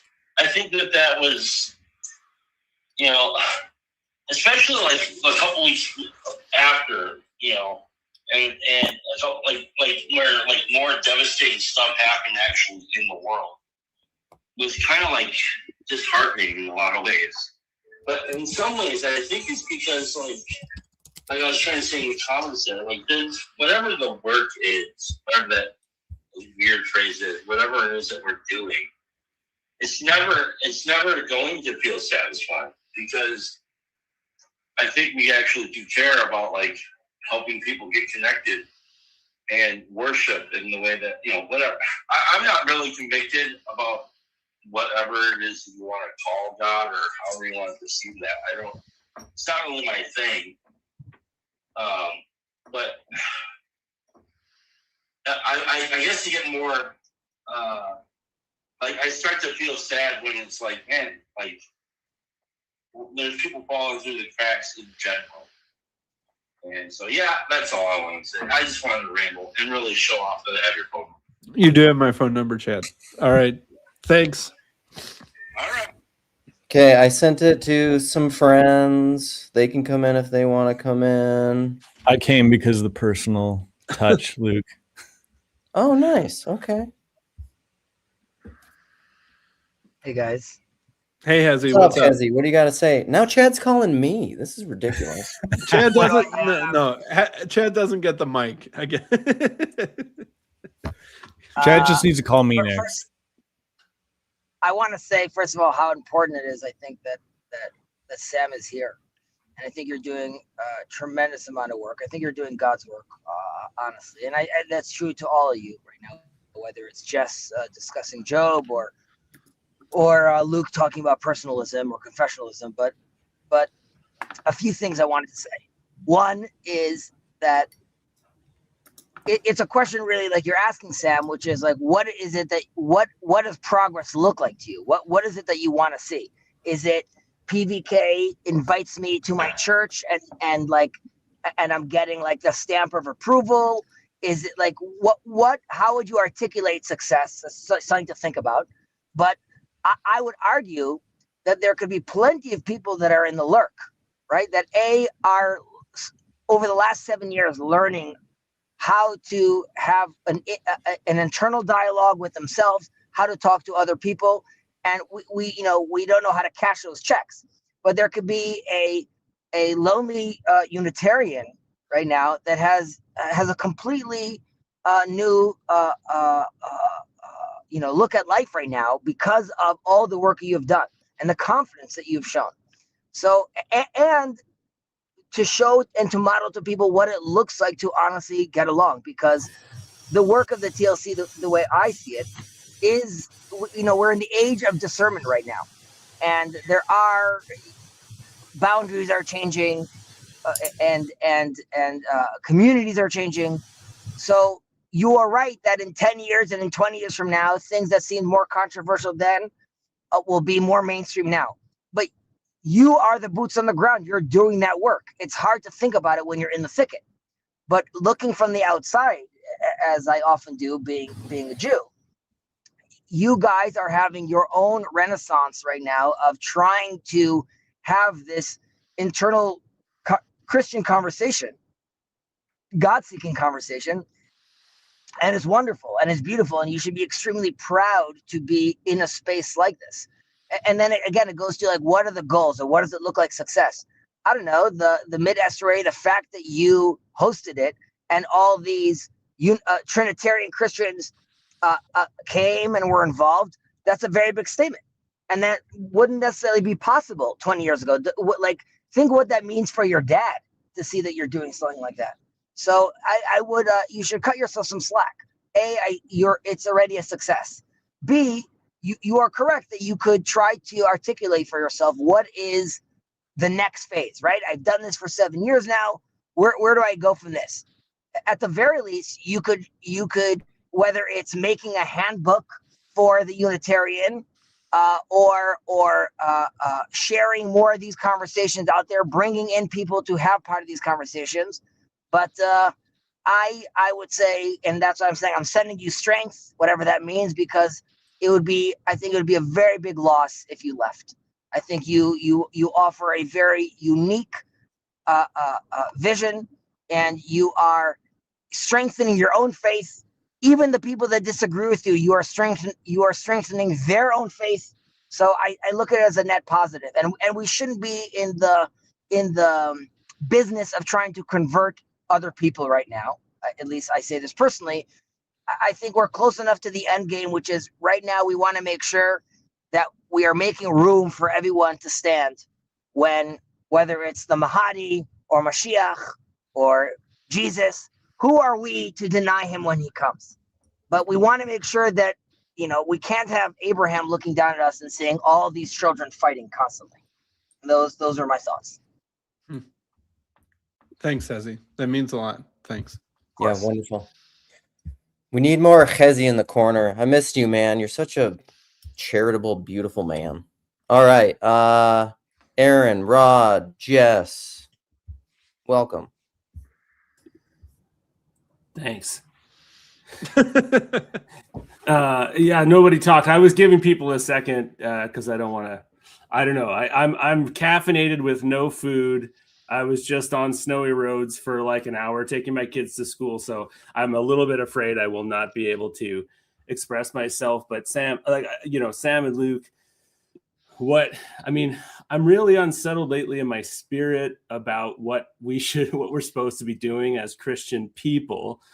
And I'm really I'm getting very disillusioned with the idea that we are supposed that any of this stuff that we talk about in the TLC is going to bring unity. I actually think that we are agents of righteous chaos in a way. And in terms of Sam considering leaving the TLC, I am always considering leaving the TLC. This is annoying as fuck to me. I'll just be perfectly honest, but I keep coming back, and I really do genuinely love all you people. But the reason, the thing that's going on, I think when Christ said, "I don't come to bring peace but a sword," is we now have a kind of individual consciousness where somebody like Sam can't live with this tension that other people can put aside, can live with, right? And it's a tension that Christ in you, that sort of righteous individual in you just can't let it go.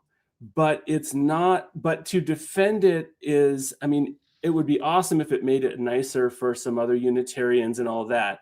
But in the terms of the global church, it is a chaos. It is an element of chaos.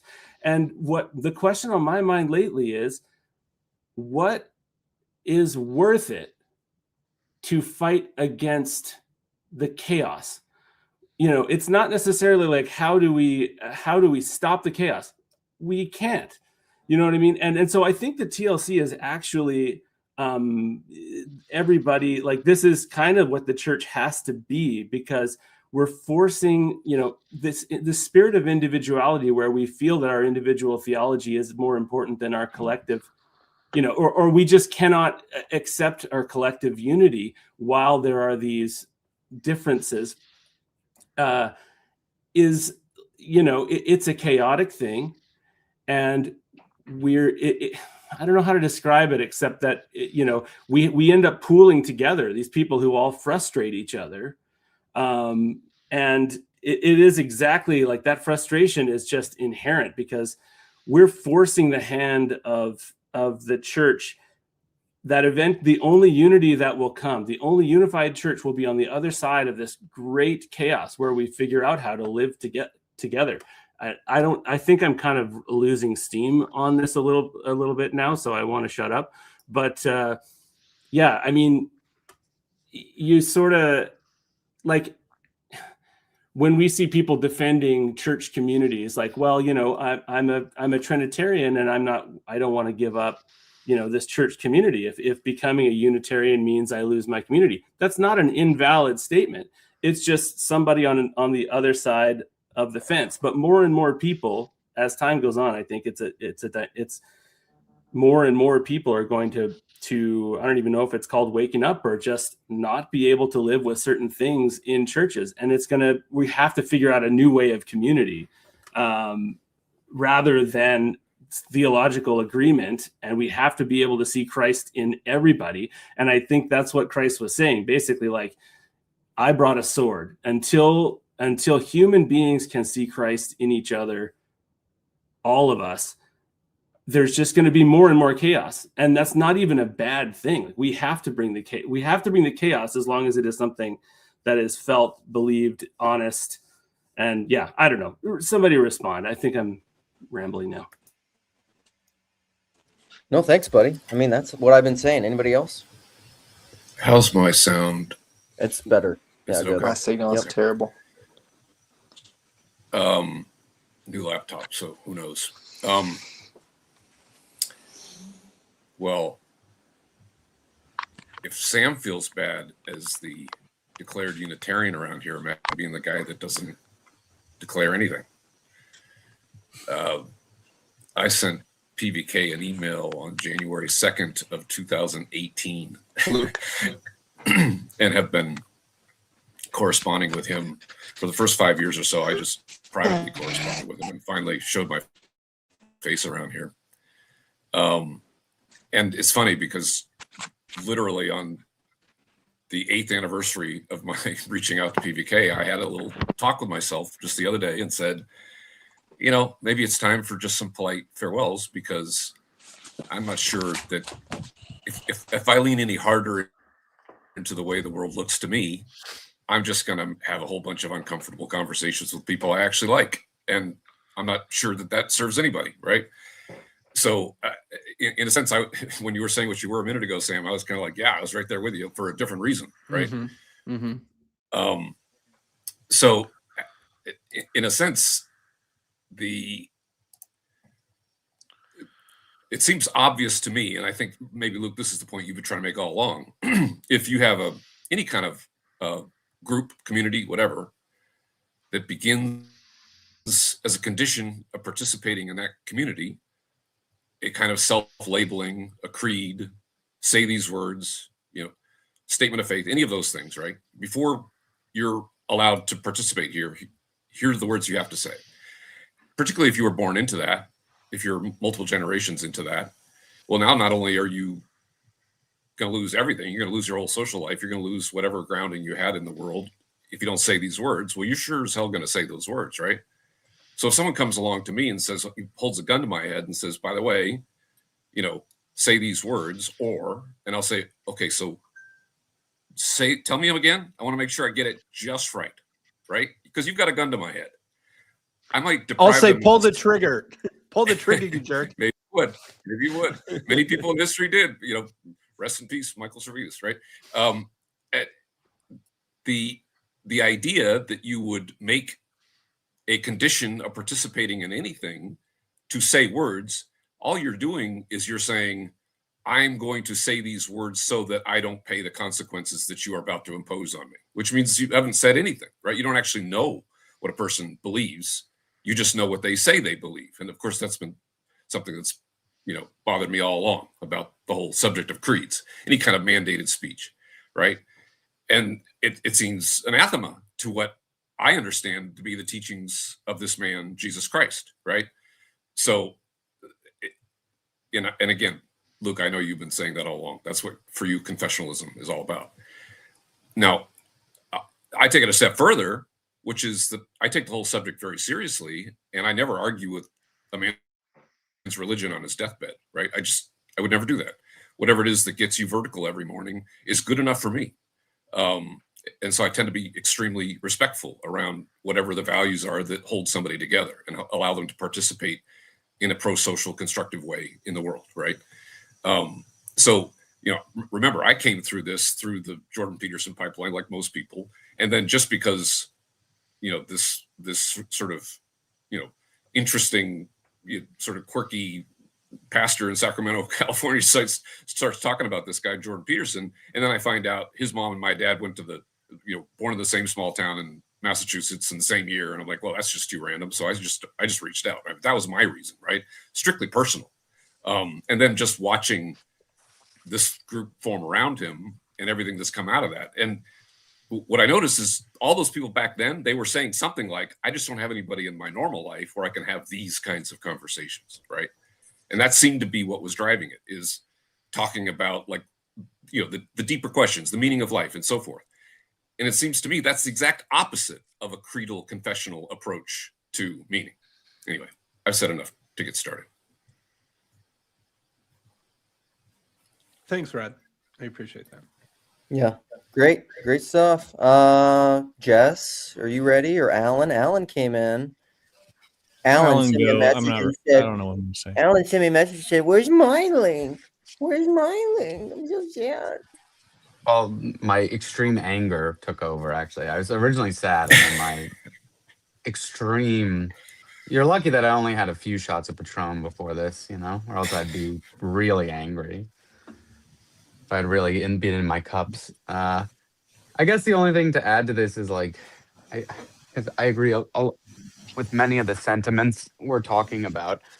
I just think that, the structure that we're talking about that's able to contain all these different things we're talking about is not one church, or it's not one.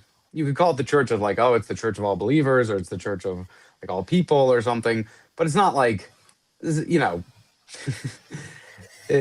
reason we have different rooms and different spaces is so we can have this of I'm not sure for Sam, just to be specific about this conversation, Sam, would you, if you were at a Unitarian church, would you want someone teaching Sunday school and teaching the Trinity at that Sunday school?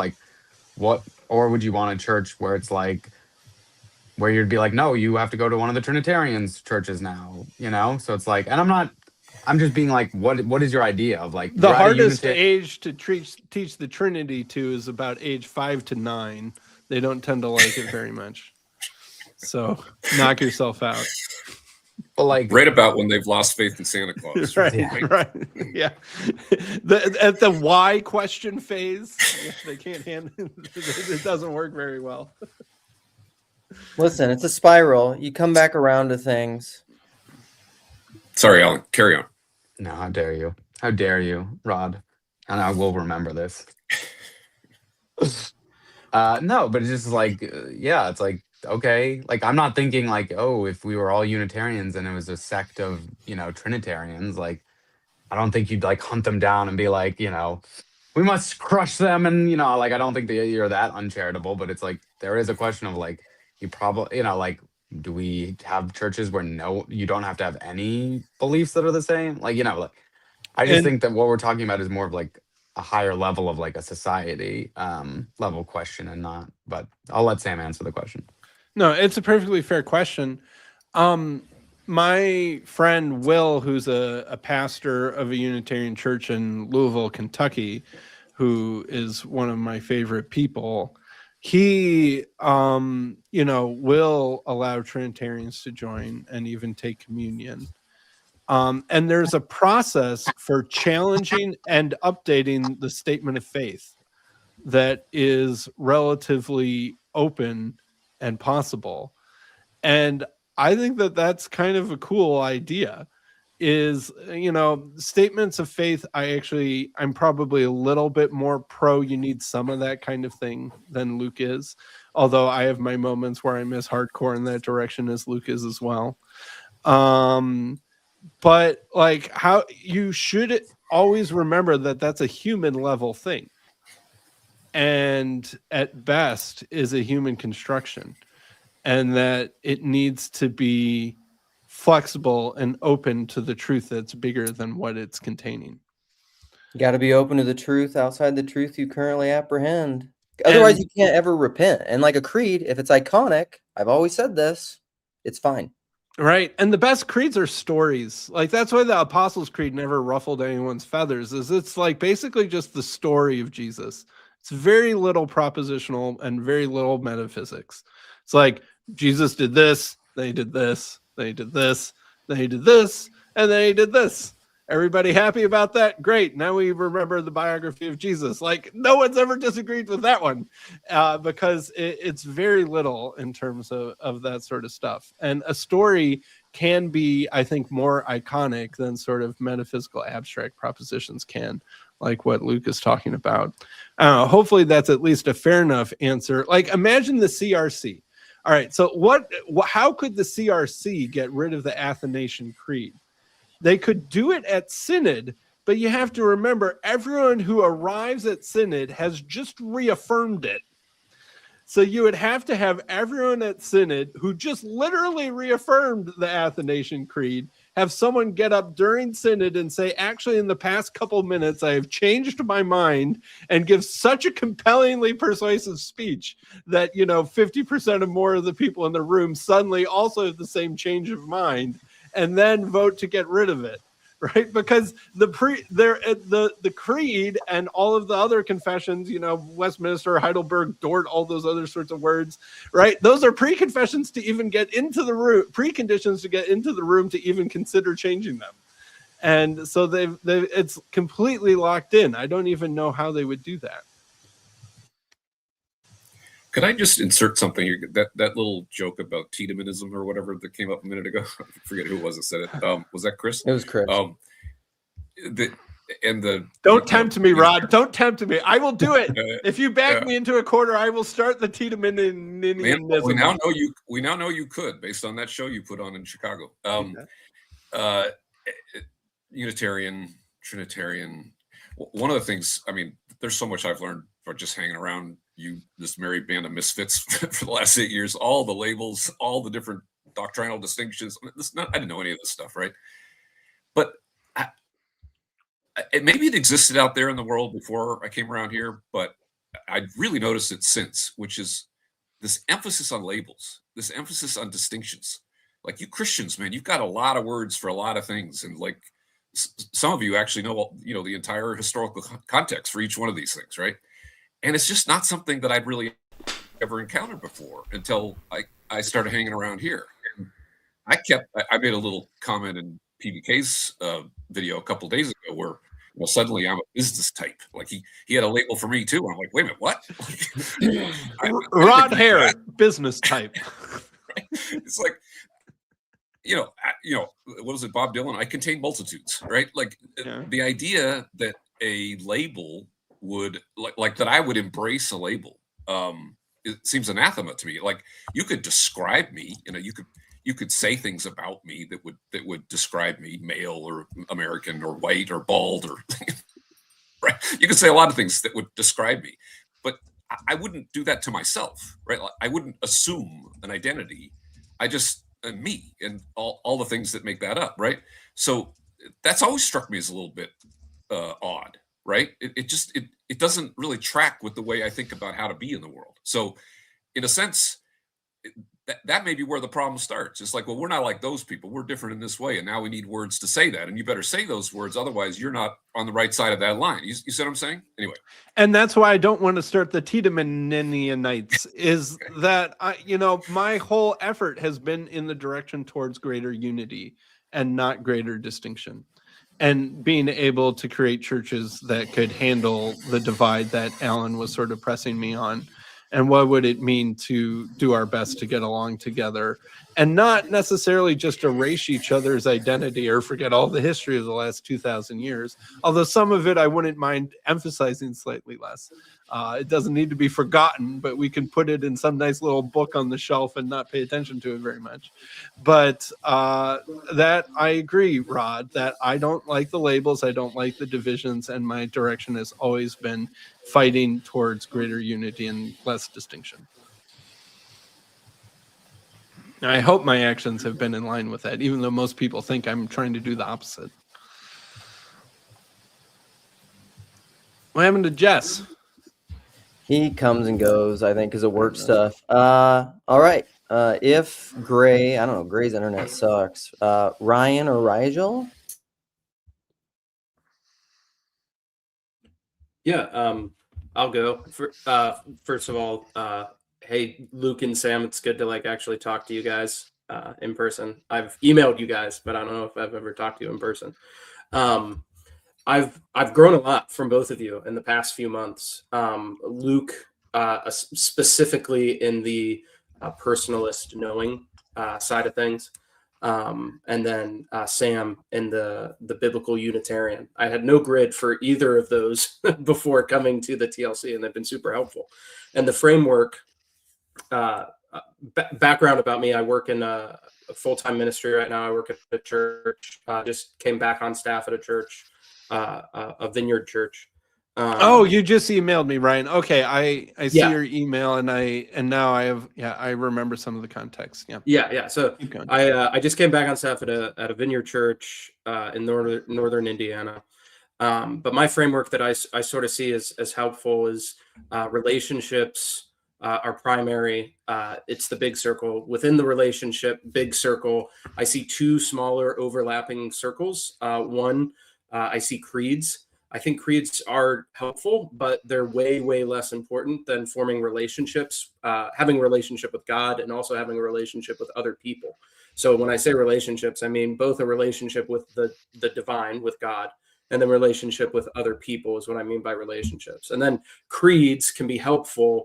I don't want to completely get rid of creeds, but they can be helpful to sort of guide us in some way, but they shouldn't be the ultimate truth. And then the overlapping circle I see with creeds are systems and structures. And churches need to have systems and structures to figure out what do you do with offering money, how do you handle volunteers and stuff like that.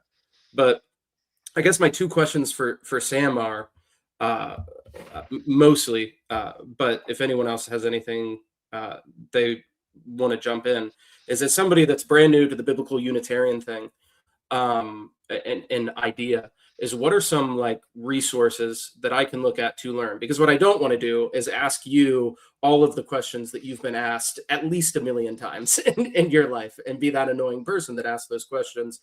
I've been following your channel for a little while. You had Dustin Smith on. I don't know if his new theology, I got his new systematic theology. New book, Best place to start, or where to start with that. I mean, Anselman's always badgering me. When are you Unitarians going to write a catechism or a systematic theology? I'm like, well, there are some from the 1500s. If you feel like looking those up, they exist.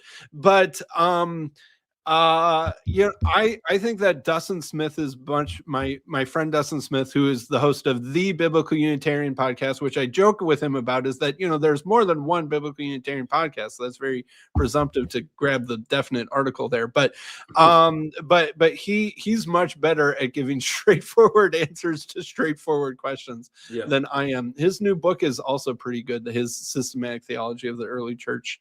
and those sorts of things. So I think that he is good. And I also think that Sean Finnegan on Restitutio has basically some sort of introductory theology courses that he's made that are up for free on his website and YouTube channel that are much more of like a sort of a basic outline of what I would believe and teach. Yeah, that's super helpful. So I'll go back and look at that second resource. The second question I have for you, because like I want you to remain a part of this community, I guess, is like, so I'm somebody that has like I'm clergy in a church. Like I work at a church. How can I like be helpful to you? What ideally would I be doing in my life to help biblical Unitarians find a place and a home? Yeah, You start by arming them. Just send them all guns to prepare for the eventual war and hostile takeover. Sorry, Sam. Yeah, well, you know, I don't mention what church I go to now on the internet because there are some jerks out there who like to cause trouble for me in real life. But I'll wink, wink, nudge, nudge at you, Ryan, a little bit. Mm-hmm. So what I think would be helpful is I think that having some conversations that it were more, I don't know, even just aware at the level of pastors and people who are in leadership at the church, that some people have this position but are otherwise shockingly similar and compatible to us. Mm-hmm. And that if they were to even encounter such a person, that would be helpful. Another thing that I think a lot of people don't realize is like, I'm relatively unique in that I have a name and a label and a clear articulation of what I believe, but there are a lot of people who are fuzzy that if you were to poke them sound actually a lot like me, but they don't know what to label their theology. And they probably think this way and might be some gradient of self-aware of how different they are from what's officially taught. Some people are probably very aware that they actually believe something different, but they don't think anyone else is out there in the world like them, but yet they're scared to talk about it with anyone. And so if that were even known that they didn't need to be scared to talk to people about it, that would be helpful.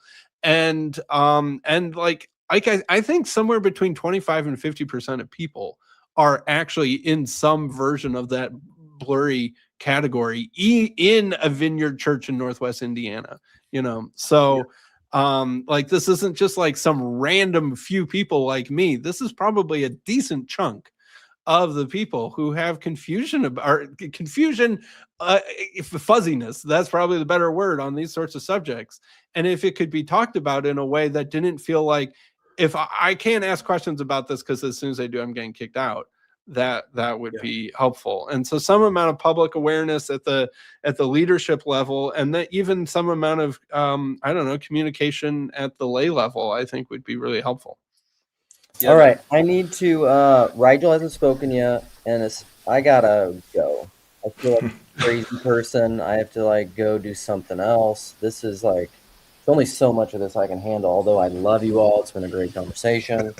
So the one thing I would say though to all of that is, proper knowledge only comes through initiation. I mean that's like a very firm tenet, and the medium is the message. And so like, pursuing things merely academically, this is why I like to shit on the people that just sit around and talk propositionally, that don't do playful dialogos friendship, play with mediums, be a little silly. Is you just have to acknowledge that that's a particular medium with a particular initiation. It's like, we don't live in this modernist facts and logic thing. Like, that's not real. That's a spell. That's a magic spell. And Rigel. Can you hear me? Yeah. Well, good to see you all. And Sam, I think you are doing the Lord's work. And Luke, you are my reason. You are my reason. I wanted to pick up on something you said, Sam, just reflecting on Midwest U area as possibly the high point of TLC. I don't know. I definitely felt that kind of come down from that conference, and it made me think about, like, why is it I've been part of like 12-step programs and stuff like that, where you get really intimate with people, but there's something missing. It's like kind of this, you come right up to, taking the communion or consummating, the friendship. But it doesn't quite, you don't get that full visceral experience. It's a well-known problem in Christian circles that after conferences, especially if it's young unmarried people, that they might tend to be tempted to get up to some unholy stuff because of that feeling. No joke. That is a well-known thing that a responsible youth conference will caution you about. Raise your hand if you hooked up a Midwest Shore with someone. But I wanted to also pick up on, so that I appreciate your desire for unity, and I share that as well. I'm just kind of like gonna scattershot a few things out here. Yes, I'm 6'6", but 6'20" is great as well.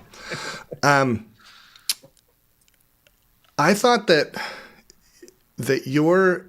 one of my highlights of 2025 was a moment in Midwestuary when, Sam, you had Rod Dreher and Elizabeth Oldfield on the stage, and you just instinctually knew the right moment to turn up the heat. And you kind of stopped everyone and said, like, I'm about to turn up the heat. And I feel like that's your gift. Like, your ability to have a very high level facilitated conversation with people and kind of know when to turn up the heat while also supporting. Like, you're challenging and supporting at the same time. And I think that is your, you have a lot of skill at that, my friend. And I feel like more of that, please, in 2026. And maybe, I see the TLC as a place to practice. Maybe the TLC is the kintsugi, Luke. Okay, maybe it is the place, the cracks, where we can all actually talk about the things we want to talk about, and then go back to our communions that are separate for now. Maybe we'll get there. Maybe Pope will come through. Okay, I've lost the thread, but I just want to encourage you, Sam, because I think you're doing some important work. I appreciate all the encouragement. This is what happens when you don't open up. You see, widely. Now I'm feeling bad because it feels like that's why I was, baiting this live stream to be, which really wasn't. Well, I said you were an agent of chaos, I think. So I wasn't encouraging. All right. Let's do closing. I think thoughts Rigel was agreeing that I can be a little bit chaotic. I think, but I actually did start to feel bad because I felt like I was being discouraging. But I actually think that you're modeling unity, like keeping these debates going, is technically a chaotic thing but you're modeling unity, and the place you model that unity is here in the TLC. So you do a great job of that. You never feel like an agent of chaos. And I think one of the things that makes us Christians is that we believe that unity exists, on the other side of some kind of, cloud that we can't see past. Yeah. All right. So I'm hearing more chaos and more heat in 2026. There's no unity without true diversity, let's do closing thoughts. Whoever wants to start, popcorn, closing thoughts. I'll go. First of all, I agree, Rigel. That was a great moment. I call it getting to the heart of the matter. And if there's the thing that nobody's talking about, I always want to talk about that, right? And particularly when it's obvious that nobody's talking about it. It's like everyone knows nobody's talking about it. Like, somebody's got to speak up and say, what about this thing that nobody's talking about? So doing that well and gracefully is a gift and necessary. So I agree with you. I was going to chime in a minute ago about the whole, I think it was you, Sam, that was saying, there's a lot of people that are kind of fuzzy somewhere in the middle on all these creedal confessional questions. And one of the many things that I learned out of hanging around here was Apostles' Creed, Nicene Creed, like all this stuff. Like I didn't even know what that was, right? And so at one point I was mentioning it to my wife, who grew up United Methodist. And I'm like, I think it was, I can't remember if it was either the Apostles' Creed or the Nicene. It's one of them that they do. And I say, the Apostles' Creed. She's like, what are you talking about? And so I Google it and I start saying the words, and then she just finishes it for me, kind of like like the Pledge of Allegiance or whatever. She had no idea what I was talking about. She didn't have any idea what the words were, except that she could recite them from memory. She never once thought about like what the significance of them was, right? And so that's just a kind of a human example of what you're talking about. Great. Yeah, absolutely. Anybody else? Ryan, Alan, Aaron. We don't have to. We can just awkwardly close right now. I just want to say I appreciate these conversations. I hope that we can have more of them until our churches or non-churches figure out a way to actually talk to each other and have good conversations and get to know one another. So thanks for this space. Yes, absolutely. You're welcome. Thank you for saying that. That's nice. I'll go. I second the modeling unity can only happen within chaos. And I want to clarify, Sam, that conversation couldn't have happened if there wasn't a river of love happening on the stage at the same time that you turned up the heat. And in the words of a modern Western Orthodox saint, keep your mind in hell and despair not. Check. Got that one covered. But what is hell, Rigel? Yeah. It is that the distance between myself and the person I am learning to love. Perhaps the felt difference. Perhaps merely The felt difference. Felt difference. That's nice. All right. Alan loved it. What do you think, Alan? You wanted to talk. You tried to speak over Rigel, but he was stronger than you. Yeah. I did try and wrestle Rigel, and he just picked me up at Midwestuary and threw me. Didn't out you the ride around window. in like a backpack, like one of those kid backpacks? Yeah. Yeah, on the front. On the front. Do you want to face The forward baby or face carrier. back, Alan? Well, if I face towards you, I'll try and latch, and you don't want that. So it's just safer for me to face forward. Yeah, I guess the only thing I'd add to this is I think open spaces also require closed spaces, and I think it's almost too much to ask to just be like we're all just gonna like rip all the walls down in kumbaya, and that like yes there's gonna need some more finesse to get to the place like where you have disagreements, why you choose to engage in them, and having dialogues is important, like we say, and having spaces, and often there are no spaces to do that. But also just because people have spaces where things are closed off and they have creeds where they don't fully understand all of them, that there's a grandma that goes to your church who doesn't fully understand every piece of dogma, does not mean like, well, she should be shamed and like kicked out into the street. It's and I'm not saying anyone's saying that specifically, but I just want to like reiterate that, yes, the dialogue, the like going back and forth is great, but also the, just having unity and not fully understanding the nature of that unity also is necessary. Or unity within the confines of like a structure, I should say. Well, there have to be structures. That's kind of like the what do we teach children question. Like you can't teach them everything equally. Like you have to make choices and discern. You can't teach them Unitarianism and Trinitarianism. I suppose you could. You could try and just be like, make up your own mind, kids. I'd be perfectly happy with that compromise. That's an easy playing field to win. Yeah, but that's exactly it. But the only thing I'd add, Luke, is all those are different. Like the space where you teach Trinitarianism, the space you teach Unitarianism, the space where you teach 50-50, the space where you teach 90-10. These are all different. These are all just different worlds, and you have to choose to step into one of those worlds. And you can't you can't choose to step into all worlds at the same time. Yeah, well said. All right, has everyone had their last word? I really wasn't fishing for compliments. That was like Luke originally invited me to talk about John 1:18. That was Sam the original messaged me invite and said, "I'm feeling sad. How can we get a bunch of people to say nice things about me?" to And I pick me said, up and to keep me. How about I threaten to leave, and then that'll really bring out all the nice words of affirmation. No, that was not what this was supposed to be. But There's I will Luke. take. There's your business model. Schedule live streams with people who would like people to come on and say nice things about it. People might even pay for that. That's a great idea. Look at all this. The more you say you don't want compliments. Oh, goodness gracious. Yeah. Thank you, Man. everybody. Thank you. All right. Well, this was good. I'm still won't be satisfied till Claire Caw gives me a compliment and tells me to stick around. Until then, we haven't really succeeded at what I was going for. Yeah, I may have pissed her off so much. We'll never know. Whatever. You can't please everyone. All right. Thanks for coming, everybody. Until next time. That's it. I'm going to end the stream. Meow, meow.